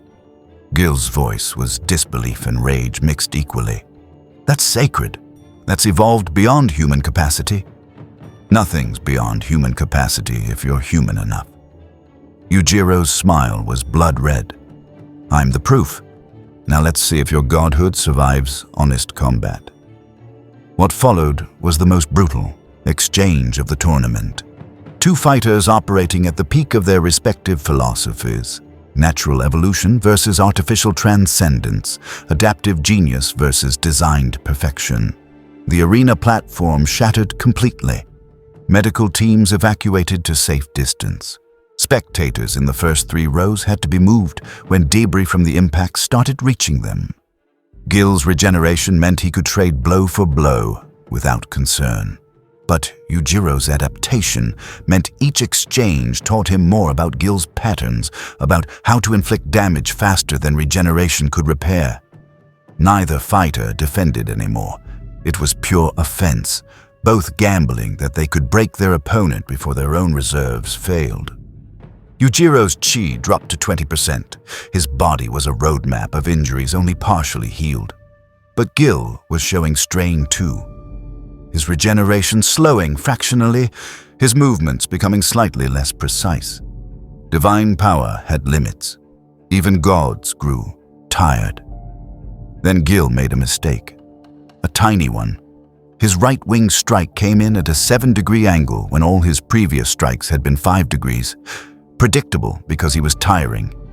Yujiro saw it, sidestepped the wing, and closed to point-blank range before Gill could adjust.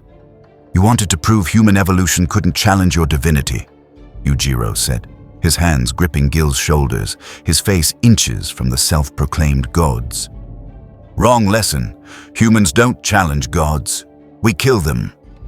He head-butted Gill with every remaining ounce of strength, his demon back flexing to add mass to the impact, his crimson chi flaring one final time. The crack of Gill's skull breaking echoed through the arena. The would-be god's eyes rolled back, his seraphic wings dissipated, and he collapsed. The referee stared in shock. The crowd was silent. Even Yujiro swayed, his reserves completely exhausted, only willpower keeping him upright. "Winner." The referee's voice was hollow. "Yujiro Hanma, by knockout." The arena exploded with noise. Cheers, screams, disbelief. Gill's perfect cellular regeneration kicked in, healing the skull fracture and bringing him back to consciousness. He stared up at Yujiro with something between respect and horror. You actually..." Gill struggled to form words. "Human evolution really can kill gods who forget they started human." Yujiro extended a hand, helping Gill to his feet. "Your philosophy was wrong. Not because artificial enhancement is weak, but because you stopped growing. You reached perfection and stagnated. I reached perfection and keep pushing. That's why I won." Gill accepted the hand, standing on shaking legs. For the first time since achieving his divine form, he looked uncertain. Then, what am I? Strong, but not divine. Just another fighter chasing the same thing we all chase. Proof that our path was right. Yujiro released him and turned to leave the destroyed arena. "Keep training. Maybe next time you'll last longer." Behind him, Gill stood motionless, his entire worldview shattered worse than his skull had been. The secret society's master, the would-be savior of humanity, defeated by the very natural evolution he'd claimed to surpass. Urian rushed to his brother's side. But Gill barely noticed. He was too busy reevaluating everything he'd believed about human potential. And Yujiro walked toward the exit, body broken, chi depleted, but victorious. The cost of strength revealed. It wasn't the physical damage or energy exhaustion. It was the constant need to prove, to fight, to test yourself against increasingly impossible odds. He could never stop, could never rest.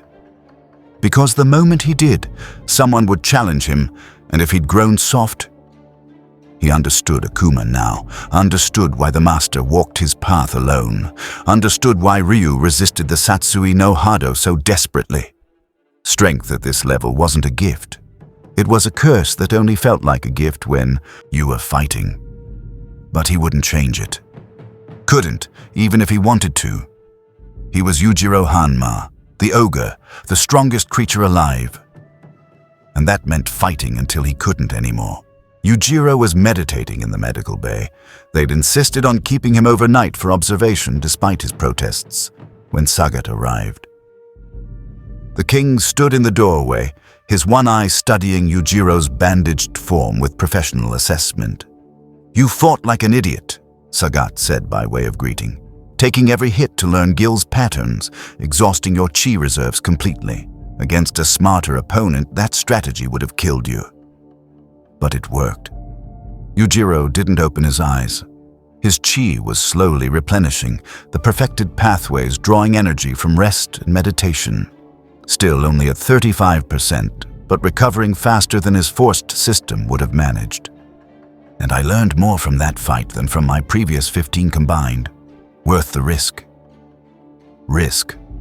Sagat entered fully, his massive frame making the medical bay feel cramped. You call gambling your life on adaptation risk. I call it arrogance. Potato, potato.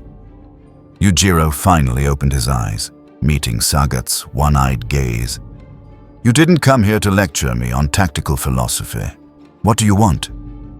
Sagat was quiet for a long moment, wrestling with something. Finally, "To understand you, you're not like other fighters I've faced. You don't fight for honor or revenge or justice. You don't serve any cause or ideology. You just fight, like breathing, like existing.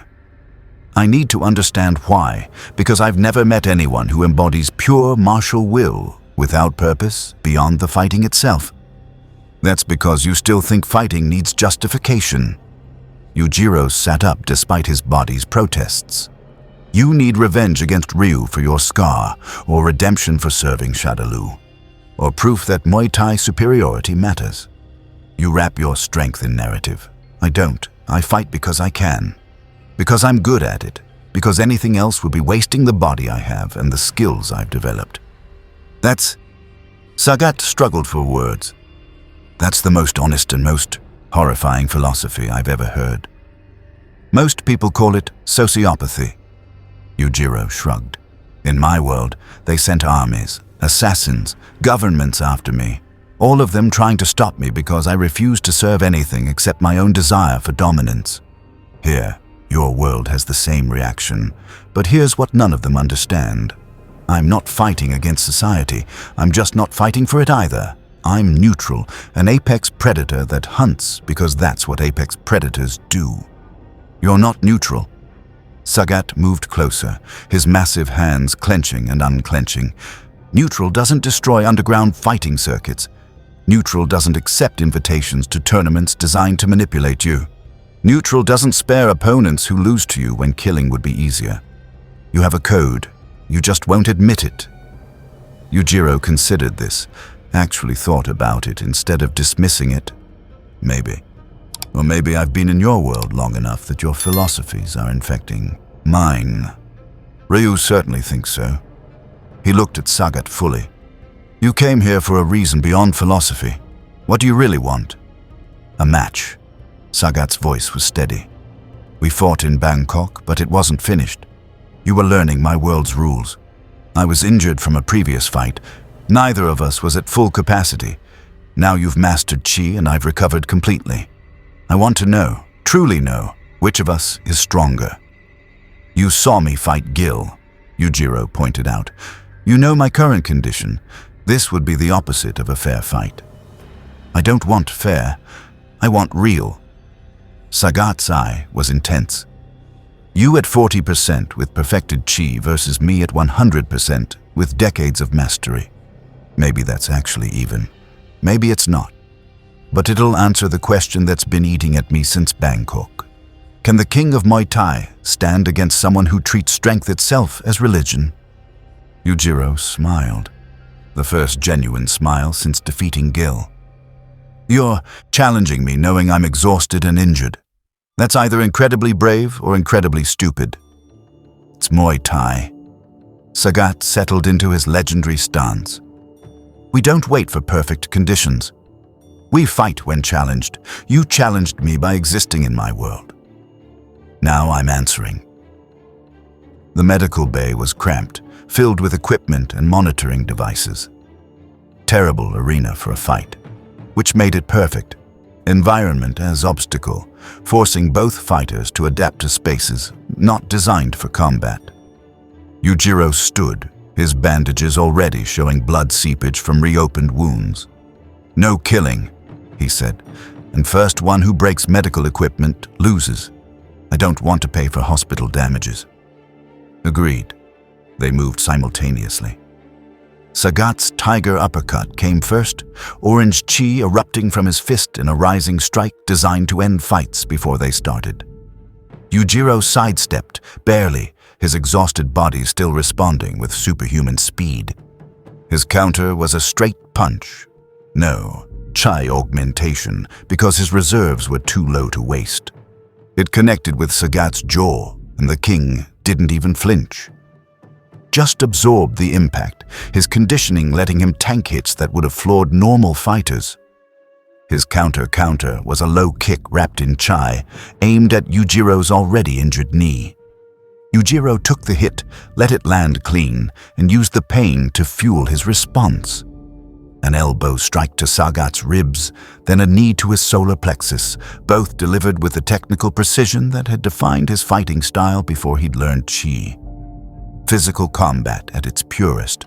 No energy projection, no mystical enhancements, just two masters trying to break each other through applied physics. They circled in the cramped space, both bleeding from reopened wounds, both breathing hard from the intensity. A monitoring device crashed to the floor. Neither fighter knew who'd knocked it, neither cared. They'd agreed on the consequences and accepted them. "You're holding back," Sagat growled. "Use your chi. Fight me seriously." "I am serious. This is me at 40%. Yujiro's smile was blood-tinged. "If I used chi, I'd drop to 20% and you'd win by exhaustion. This way, we're both just meat and technique. Fair as it's going to get." "Fair." Sagat's laugh was bitter. "You still don't understand fairness, but you understand respect." He shifted stance, moving into a tiger genocide setup. "Then let me show you the respect of treating you as an equal threat despite your condition." The orange chi flared, tiger uppercut flowing into knee strike, flowing into overhead punch, the same combination he'd used in Bangkok but refined. Faster, more powerful, augmented by months of training specifically to challenge fighters at Yujiro's level. Each strike carried enough force to demolish concrete, enough chi to burn through most fighters' defenses. Yujiro met it head-on, not blocking, not dodging, just matching each strike with his own. Uppercut to uppercut, knee to knee, fist to fist. The impact sounded like thunder, shook the medical bay's walls, sent monitoring equipment crashing with each exchange. Both fighters' hands broke from the impacts. Both fighters' arms fractured partially. Neither stopped. Because this wasn't about winning. It was about measuring. About understanding exactly where each fighter stood relative to the other. About earning mutual recognition through shared violence. They separated after the 8th exchange, both swaying, both barely upright. Sagat's chi reserves were at 60%. Yujiro's were at 25%. The medical bay was destroyed. Equipment shattered, walls cracked, floor dented. They definitely lost the agreement about not breaking things. "Draw," Yujiro said through broken teeth. "We both lost the equipment clause." "Draw," Sagat agreed, his one eye gleaming with something between pain and satisfaction. "You at a half strength matches me at full. That answers my question." Which was, whether I need to keep training or accept my ceiling. Sagat straightened despite his injuries, pride overriding pain. Answer, train. Because if you at half strength matches me at full, then you at full strength would dominate me. And I refuse to be dominated, so I train until I can match you at full. That's what rivalry means. Yujiro processed this concept. Rivalry, not enmity. Sagat didn't hate him, not alliance. They weren't friends or partners, but something in between, mutual recognition that pushed both parties toward greater heights through competitive pressure. In his world, he'd never had rivals. only victims and stepping stones. But here, fine, he said. You're my rival. First one I've acknowledged in 15 years. Try to keep up. Try not to die before our rematch. Sagat headed for the destroyed medical bay's exit. And Yujiro, thank you. For what? For showing me that strength can exist without corruption. I spent years thinking power required moral compromise. That to be truly strong, I had to serve someone like Bison or embrace something like Satsui no Hado. You prove that wrong. You're a bastard and a monster, but you're honest about it. That's more integrity than most heroes manage. He left before Yujiro could respond. The ogre sat in the destroyed medical bay, processing words that shouldn't have affected him but somehow did. Honest monster versus dishonest hero. Was that true? He'd never thought about his actions in moral terms, just effective or ineffective. But in a world obsessed with justifying strength through philosophy, maybe honesty about motivation was its own form of integrity. Medical staff rushed in moments later, stared at the destruction, and collectively decided they weren't paid enough to deal with this. They left Yujiro alone with his thoughts and his injuries, and the growing understanding that this world was changing him in ways he hadn't anticipated. He'd come here seeking challenge. He was finding identity instead, and he wasn't sure which was more dangerous. The finals took place 3 days later, giving both Yujiro and his opponent time to recover. The tournament organizers had expected Gill to reach finals. His elimination had thrown schedules into chaos and forced rapid restructuring. But they'd adapted because the alternative was worse. The entire underground fighting world had converged on Nashel to see what happened next. Canceling now would cause riots. Yujiro's finals opponent was a surprise to everyone except those who truly understood the Street Fighter world's power hierarchy. Not Ryu, the Wanderer had declined tournament participation, preferring to observe. Not Sagat. He'd already had his measure of Yujiro and was satisfied. Not even Akuma, though the master had been spotted in the city. Ken Masters climbed into the rebuilt arena, and the crowd's reaction was deafening. The U.S. national champion, runner-up in the World Warrior tournaments, master of the Ansatsuken style with his own unique aggressive flair. Red guy, blonde hair, cocky smile that had graced 1,000 sports magazines. Everything Yujiro wasn't, flamboyant, emotional, fighting for family and legacy, rather than pure dominance. So you're the guy everyone's talking about, Ken called across the arena, his stance already perfect despite the casual tone. The monster who beat Gill, who tied with Sagat, who learned Chi in 2 weeks and mastered it in 1 night. Gotta say, your reputation is impressive. And yours? Yujiro studied Ken with predatory interest. Rich American who plays at being a fighter, tournament champion who's never actually had to fight for survival. You're here for pride, not necessity. That makes you weak. Ken's smile didn't falter, but his eyes went cold. You know what I love about assumptions? They're so satisfying to prove wrong. Yeah, I'm rich. Yeah, I have a family and a company and a life outside fighting. But that doesn't make me weak. It makes me fight smarter. Because I have something to lose, I make every strike count. Philosophy. Yujiro's dismissive tone was calculated provocation. You people and your philosophy. Strength is simple. Can you hurt your opponent more than they hurt you? Everything else is noise. Then let me turn up the volume. Ken's chi flared, red and fierce, more aggressive than Ryu's fight, more refined than Yujiro's crimson. The Shoryuken practitioner's energy burned like gasoline fire, hot, fast, explosive. I challenge you not because I want to dominate you.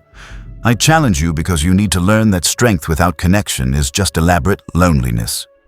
Let me teach you. Begin! Ken attacked like a hurricane. Hadouken after Hadouken, each fireball forcing Yujiro to dodge or block, creating pressure that prevented counterattack. Smart tactics. Use energy projection to control space against someone whose chi reserves were still recovering from the Gill fight. Keep distance, wear him down, then close for the finish when he's exhausted. Yujiro adapted. Instead of dodging, he charged through the Hadokens, his crimson chi flaring to absorb the impacts. Burns seared his chest and arms. Ken's fireballs carried more heat than Sagat's tiger shots, more concentrated destructive intent. But pain was just feedback, and feedback informed strategy. He closed the distance before Ken could launch another Hadoken, and suddenly they were in striking range. Yujiro's straight punch, Ken's Shoryuken counter. Both techniques delivered simultaneously, both connecting. The impact sent both fighters stumbling backward. Fast, Ken grinned, wiping blood from his split lip. Faster than your tournament matches. You've been holding back. Reserves were low. Now they're at 70%, high enough to stop playing. Yujiro's demon back emerged fully, and his chi circulation increased. Show me if American tournament fighting can match real combat. Real combat? Ken's expression went from playful to serious. You think I don't know real combat? I've fought Bison, fought Akuma, fought my best friend dozens of times, trying to save him from killing intent. Every one of those fights was real. Everyone mattered more than your dominance games. They clashed again, and the intensity ratcheted up. Ken's Tatsumaki Senpukyaku, spinning hurricane kick wrapped in red chai, met Yujiro's rising punch, and the collision cratered the reinforced platform. Ken converted his spin into a follow-up Shoryuken, the Dragon Punch's uppercut aimed at Yujiro's jaw with enough force to decapitate.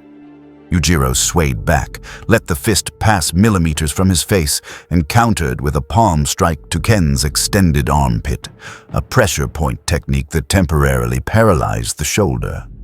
Ken's arm went dead mid-attack, and Yujiro pressed the advantage with a brutal combination to the ribs. But Ken had trained with family, with Ryu, with masters who understood that dirty tactics were just tactics. His paralyzed arm recovered in seconds. Not through healing, but through chi-forced nerve stimulation that override the pressure point. His counter kick caught Yujiro in the knee that Gill had damaged, buckling it. They separated, both bleeding, both grinning. This was different from Gill's overwhelming power or Sagat's measuring contest. This was fun. Two fighters at similar skill levels, neither holding back, both pushing the other to adapt and overcome. You're better than I expected, Yujiro admitted. Tournament champion isn't just marketing. You've actually fought for your reputation. And you're less of a monster than advertised. Ken's red chi intensified. You could have killed me 3 times in that exchange. You aimed for injury instead. That's restraint. That's choice. That's the philosophy you claim to reject. Don't confuse efficiency with mercy. Killing you wastes energy and ends the fight. I want the fight to continue. Bullshit. Ken launched another combination. Hadoken into Tatsumaki into Shoryuken. The Ai, classic Ansatsuken pattern refined through 1,000 tournament matches. You want the fight to continue because you're enjoying it. Because fighting someone close to your level reminds you why you started training in the first place. Because you're human, even if you pretend otherwise. The accusation hit harder than any physical strike. Yujiro found himself defending more from instinct than strategy, Ken's words disrupting his concentration worse than any attack. Human? He'd transcended human in his world, become something beyond. The Ogre, the strongest creature, not bound by human limitations or human emotions. But Ken was right. He was enjoying this. Had enjoyed fighting Elena. Had enjoyed the rivalry forged with Sagat. Had felt satisfaction when Ryu helped repair his chi pathways. Those were human reactions, human connections, human vulnerability. He'd been infected by this world's philosophy more than he'd realized. The realization made him sloppy for half a second. Ken S.I. capitalized immediately. His Shinryuken, the most powerful version of the Dragon Punch, rising uppercut that carried all his reserves in one strike. It connected clean with Yujiro's jaw, carried him 15 feet into the air, and slammed him down with enough force to crack the reinforced platform. Yujiro lay stunned, tasting blood, his chi reserves shocked by the impact. The crowd was roaring. Ken stood over him, fist still smoking from the Shinryuken's energy release. "Stay down," Ken said quietly. "You're at maybe 40% reserves. I'm at 60. I've got friends in the crowd who'll help if this goes bad. And most importantly, you've already proven everything you needed to prove. You beat Gill, matched Sagat, learned chi faster than anyone in history. You don't need to win this match. You've already won the tournament that matters." Yujiro stared up at him, processing the offer. Ken was giving him an out. A way to lose with dignity, to accept defeat against a worthy opponent, without shame. In his world, such offers were insults, signs that your opponent didn't respect you enough to finish the fight. But here, in this world, with this fighter, it wasn't an insult, it was respect, recognition that Yujiro had already achieved what he came for, and continuing would be pride rather than purpose. He stood anyway. "Appreciate the offer," he said, spitting blood. "But I didn't come here to prove anything. I came here to fight until I couldn't, and I can still fight." Ken's expression showed disappointment and admiration mixed equally. "Then let's finish this properly. Full power. No holding back. Winner takes tournament. Loser buys drinks." "Deal." They charged simultaneously, both fighters pouring everything remaining into final techniques. Ken's Shippu Jinraikyaku, his ultimate super art, a devastating combination of Tatsumaki and Shoryuken that blurred into continuous assault. Yujiro's response was crude but effective. Pure demon back enhancement plus every ounce of crimson chi, his fists moving so fast they generated sonic booms. The collision was apocalyptic. The platform didn't just crack, it shattered, both fighters dropping into the reinforced sub-level as the entire arena structure groaned. The impact, when they hit bottom, cratered concrete 3 feet deep. And somehow, impossibly, they were still exchanging blows, still conscious, still refusing to quit, until their chi gave out simultaneously. Both fighters' energy reserves hit zero at the same instant.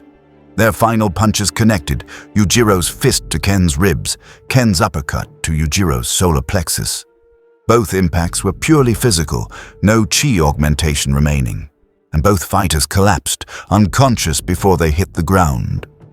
The referee stared into the crater where the platform used to be, then looked at the tournament organizers helplessly. Nobody had protocols for this. A simultaneous double knockout in finals was theoretically possible, but practically unprecedented. "Double knockout," he finally called. Match declared a draw. Both fighters shared championship status. The crowd went insane, half cheering, half throwing programs in frustration, all of them processing that they'd just witnessed perhaps the greatest finals match in underground tournament history. Medical teams rushed to extract both unconscious fighters from the crater. When Yujiro regained consciousness 3 hours later, he found himself in a medical bay bed beside Ken's. The American was already awake, grinning despite the bandages covering 60% of his body. "That was the stupidest, most amazing fight I've ever had," Ken said, "and I fought some legendary stupid battles." "Agreed." Yujiro's voice was rough. "You earned the draw. I expected to dominate you. You exceeded expectations. You too. Everyone said you were just a mindless brute. But the way you adapted mid-fight, adjusted strategy based on my patterns, that's high-level combat intelligence." Ken extended his hand. "Shared championship and shared drinks when we can walk again." Yujiro clasped the hand, the gesture still feeling foreign but less wrong than before. "Deal." Outside their room, Ryu watched through the window with a satisfied expression. Chun-Li stood beside him, her Interpol credentials getting her backstage access. "He's learning," Ryu said quietly. Not just techniques, but what it means to fight alongside others instead of against the world. Is that good? Chun-Li's expression was troubled. A Yujiro Hanma with connections is potentially more dangerous than one isolated. Or more stable. Ryu moved away from the window. Isolation creates monsters. Connection creates warriors. We'll see which he becomes. In the medical bay, Yujiro was indeed processing his first real draw, his first shared victory, his first experience of fighting not to dominate but to test mutual limits, and the realization that it had been satisfying in ways pure victory never was. Maybe this world's philosophy wasn't complete insanity after all. Maybe. 3 weeks after the National tournament, Yujiro found himself doing something unprecedented, traveling with others, not subordinates, not followers, not victims being transported, just others, traveling. Ken had insisted on showing him San Francisco, claiming that you can't understand American fighting spirit without seeing where American fighters come from. Sagat had joined because he was in the country anyway for a sponsorship deal. Ryu had appeared because Ryu always appeared when philosophy lessons were imminent. They occupied a corner booth in a bar that catered to the fighting community, the kind of place where supernatural abilities were understood if not openly discussed, where broken furniture was expected and included in the tab. Yujiro was on his 3rd beer, discovering that alcohol affected him much less than it should, given his modified metabolism. "So, let me get this straight," Ken was saying, gesturing with his drink. "In your world, you fought the entire United States military, by yourself, and won. One is relative," Yujiro shrugged. "They stopped sending conventional forces after the 3rd Division failed. Switched to long-range bombardment and economic sanctions. I'd call that a strategic draw." "That's insane." But Ken was grinning. "Most fighters brag about tournament wins. You brag about military stalemates. It's not bragging if it's documentable fact." Yujiro pulled up news footage on his phone. Grainy combat video that showed a figure matching his description, destroying tanks. They tried to classify it, failed. Too many witnesses. Sagat studied the footage with professional interest. "Your technique was sloppier then, more reliant on pure strength. You've refined considerably since arriving here. Your world forced refinement, can't brute force through Hadokens and psycho power without strategy." Yujiro pocketed the phone. "I'm objectively better now than I was in my world. That's unusual for me. Usually I peak early and spend years bored. That's because you reach the ceiling in a world without chai cultivation." Ryu hadn't touched his drink, but his presence in the conversation was steady. "Here, there's always another level. Always another technique. You could train for 50 years and still find new challenges." 50 years? Yujiro tested the time frame. "I'm 38 now. By 88, what would I be?" "Dead, probably." Ken laughed. "Fighters like us don't die peacefully. We go out in blazes of glory or stupid accidents, but if you somehow survived, you'd be a master, maybe even transcendent. Transcendent like a Kuma." Yujiro's expression darkened. "Alone and starving for meaningful combat? That's not appealing." "Transcendent like Guken," Ryu corrected. "Powerful enough to challenge anyone, wise enough not to need to. It's possible to reach the apex without isolation. Difficult, but possible." Their conversation was interrupted by the bar's TV switching to breaking news. Chun-Li's face appeared, her Interpol credentials displayed prominently. Confirmed that Shadaloo remnant cells have been systematically dismantled across Southeast Asia. Intelligence suggests internal conflict within the organization, with key facilities destroying themselves from the inside. Interpol is investigating whether this represents genuine organizational collapse or strategic restructuring. Ken whistled low. "Shadaloo's imploding, about damn time." "Not imploding." Sagat's one eye was fixed on the screen. Being dismantled. I recognized some of those facilities. They wouldn't fall without serious internal sabotage or external pressure. Someone's hunting them. Yujiro said nothing, but his expression was satisfied. He had spent the weeks after Nashal productively, tracking down the helpful information sources who'd tried to manipulate him, following the breadcrumbs back to S.I.N. facilities and systematically destroying every installation he found. Not for justice, not for revenge, simply because he disliked being used and eliminating the users prevented future attempts. Ryu noticed Yujiro's expression and put pieces together. That was you. They tried to weapon me. Yujiro's tone was flat. I responded proportionally. Now they're too busy surviving to manipulate anyone. Proportionally, Ken laughed. You consider demolishing an entire criminal network proportional? They sent assassins to my hotel twice, tried to dose my food with compliance drugs once, attempted to blackmail me using threats to civilians I'd never met. Yujiro ticked off items on his fingers. My response was measured by comparison. I could have killed everyone. Instead, I just destroyed their infrastructure and left them alive to reconsider their life choices. That's Chun-Li's voice came from behind them.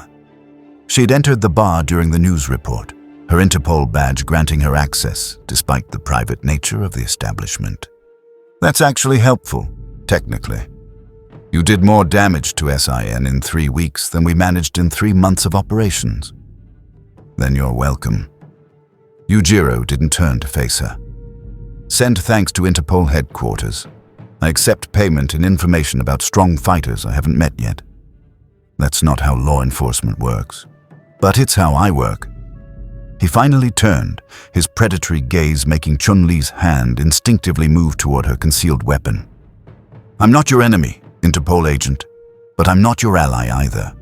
I exist in the space between doing what I want, how I want, when I want. Sometimes that aligns with your goals. Sometimes it doesn't. Learning to be comfortable with that ambiguity is your problem, not mine. Chun-Li was silent, clearly wrestling with the reality that one of the world's most dangerous fighters was offering cooperation on his terms or nothing. Finally, the information you want, about strong fighters. Why? Because fighting them is the only thing that makes me feel alive. The honesty was startling in its starkness. In my world, I won. Completely. Utterly. Every challenge defeated, every opponent broken. Then I was just existing, bored beyond description, waiting for death because nothing else remained. This world gave me hunger again, gave me opponents who can actually push me. I'm not letting that go. So yes, I'll keep fighting. Keep seeking challenges, keep causing problems for your orderly society. But I'll also keep destroying organizations stupid enough to try using me. That's the deal. Take it or don't. Chun-Li looked at Ryu, who nodded slightly. She looked at Ken, who shrugged with a "what can you do" expression. She looked at Sagat, who was pointedly not getting involved. Fine, she said finally. Unofficial cooperation. You provide intelligence on underground operations you encounter. We provide information about potential challenges that won't trigger international incidents. But the moment you cross the line into actual criminality, you'll try to stop me. I know. Yujiro's smile was sharp. And you'll fail. But the attempt will be fun for both of us. Deal. He extended his hand. Chun-Li hesitated, then shook it. The contact was brief but significant. Interpol's tacit acknowledgement that Yujiro Hanma existed outside their control systems and attempting to force control would cause more problems than it solved. After she left, the group returned to drinking in comfortable silence. Finally, Ken broke it. So what's next for the Ogre, now that you've conquered one tournament, dismantled a criminal network, and strong-armed Interpol into cooperation? Next, Yujiro considered. I train. Master the chi techniques I've learned. Develop new ones. Hunt down the fighters I haven't faced yet. I hear there's someone called Akuma who's been watching me. And Q, whoever that is. And apparently there are other dimensions with other fighters, if the research I've seen is accurate. Other dimensions. Sagat groaned. Please tell me you're not planning to punch your way through the multiverse. Why not? I punched my way into this one. Yujiro's grin was feral. Besides, if this universe has fighters strong enough to challenge me, other universes might too. The concept appeals. This is how we get interdimensional incidents, Ken muttered. This is how we get legends, Ryu corrected. Yujiro's path isn't conventional, but it's honest. He fights not for honor or justice, but for the fight itself. In its own way, that's as valid as any other warrior's path. Don't encourage him. Chun-Li's voice came through Ryu's phone. She'd apparently set up a group chat during her brief visit. He's already enough of a problem without philosophical validation. The group laughed, even Yujiro, a sound that would have been impossible weeks ago. He'd come to this world seeking dominance and found something unexpected. Peers, not equals.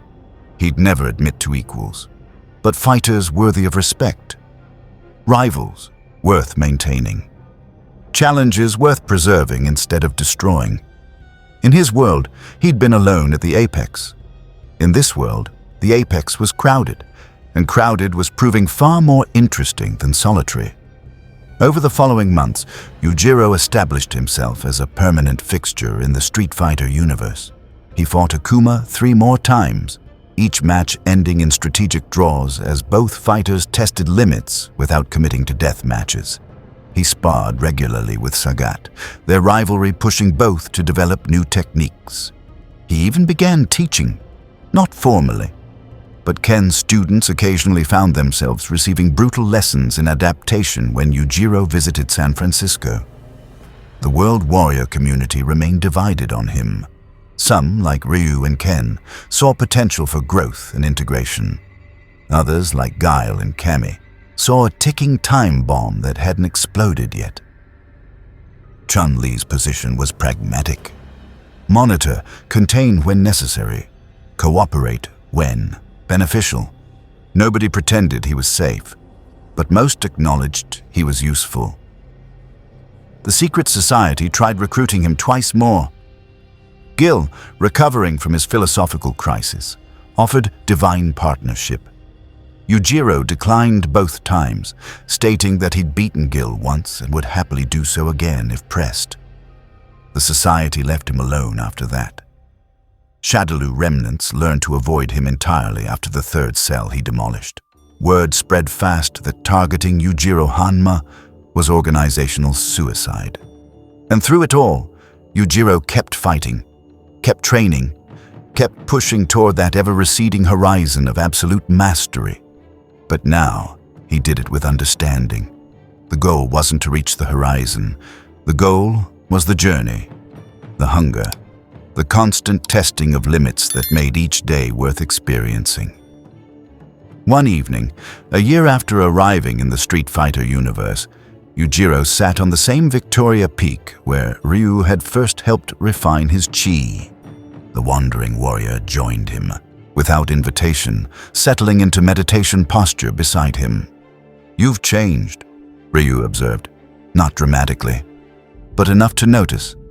Changed how? You smile more.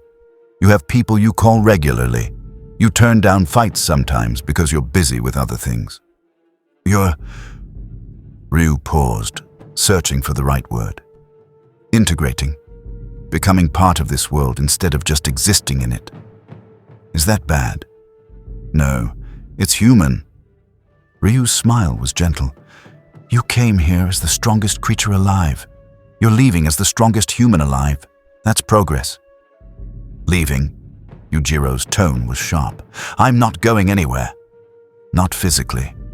But you're leaving behind the ogre persona, the creature who fought alone, the monster who needed no one. That version of you is dying, and something new is being born, something that can be strong and connected. That's rare, worth preserving. Yujiro was quiet, watching Hong Kong's lights flicker below. After a long moment, I won't stop fighting. I know. I won't stop seeking dominance. I know. I won't suddenly become a hero or a team player or any of that nonsense. I know. Ryu's smile widened.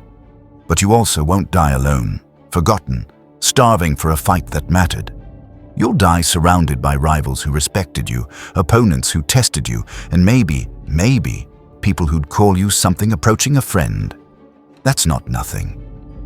It's not, Yujiro admitted. It's also terrifying. All worthwhile things are. Ryu stood, preparing to leave. You have a match with Sagat next week, don't forget. I remember. Bangkok. Public exhibition match to raise money for the fighters I hospitalized when I first arrived. Charity event participation. Who are you and what have you done with Yujiro Hanma? Ryu's tone was teasing. I'm repaying debts, Yujiro said firmly.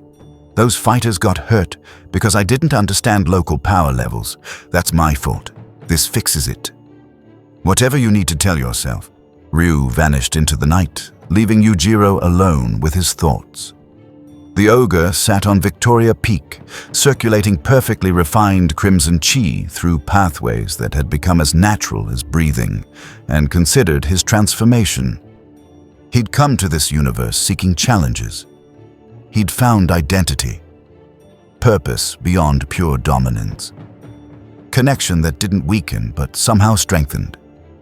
He was Yujiro Hanma, the strongest creature, no, the strongest human alive in this universe. But now that title meant something more than just physical superiority. It meant carrying the weight of reputation, rivalry, respect.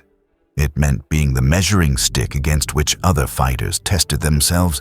It meant legacy, and legacy, he was discovering, was a form of immortality more valuable than simple survival. The adventure never ends. More stories await.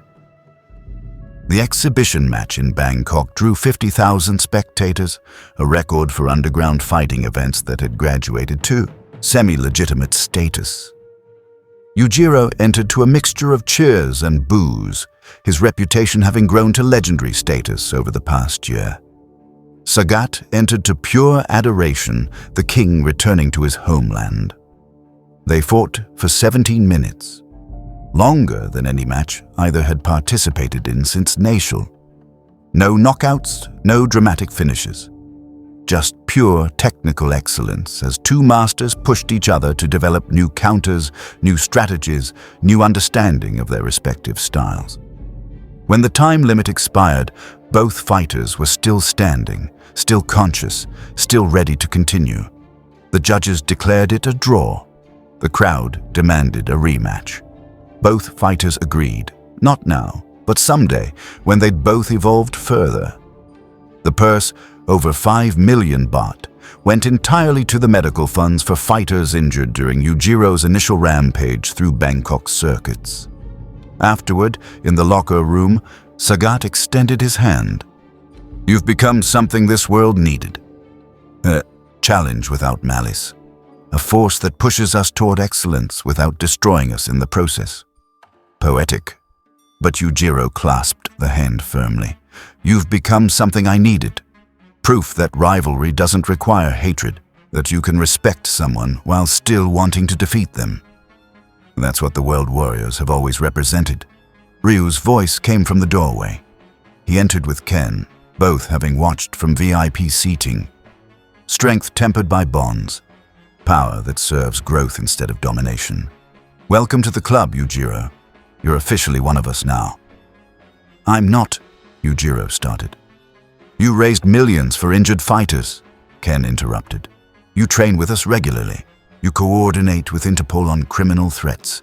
You've got rivals instead of victims. You're absolutely one of us. Deal with it. Yujiro looked between them, these warriors who'd somehow become peers despite his initial contempt, despite his philosophy of dominance, despite everything that should have kept them enemies. And he realized Ryu was right.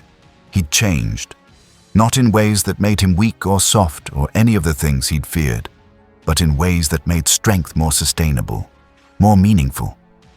Fine, he said finally. I'm a world warrior, but on my terms. I fight my way for my reasons, just with consultation, sometimes, when convenient. We'll take it, Ryu said warmly. As they left the stadium together, 4 of the world's strongest fighters walking side by side through Bangkok's neon-soaked streets, Yujiro felt something he hadn't experienced since childhood. Contentment. Not happiness, that was too soft. Not satisfaction, that implied completion. But contentment. The sense that he was exactly where he needed to be, doing exactly what he was meant to do. Somewhere in the multiverse, in his original world, the Ogre had been an unstoppable force isolated by his own supremacy. Here, in the Street Fighter universe, Yujiro Hanma had become something more dangerous and more valuable. An unstoppable force with direction, purpose, and just enough connection to ensure that his strength built rather than destroyed. The world balance had shifted. The power hierarchy had a new permanent fixture, and every fighter who sought to test themselves against the absolute limit now had a name to chase. Yujiro Hanma, the man who'd entered as a creature and emerged as a legend.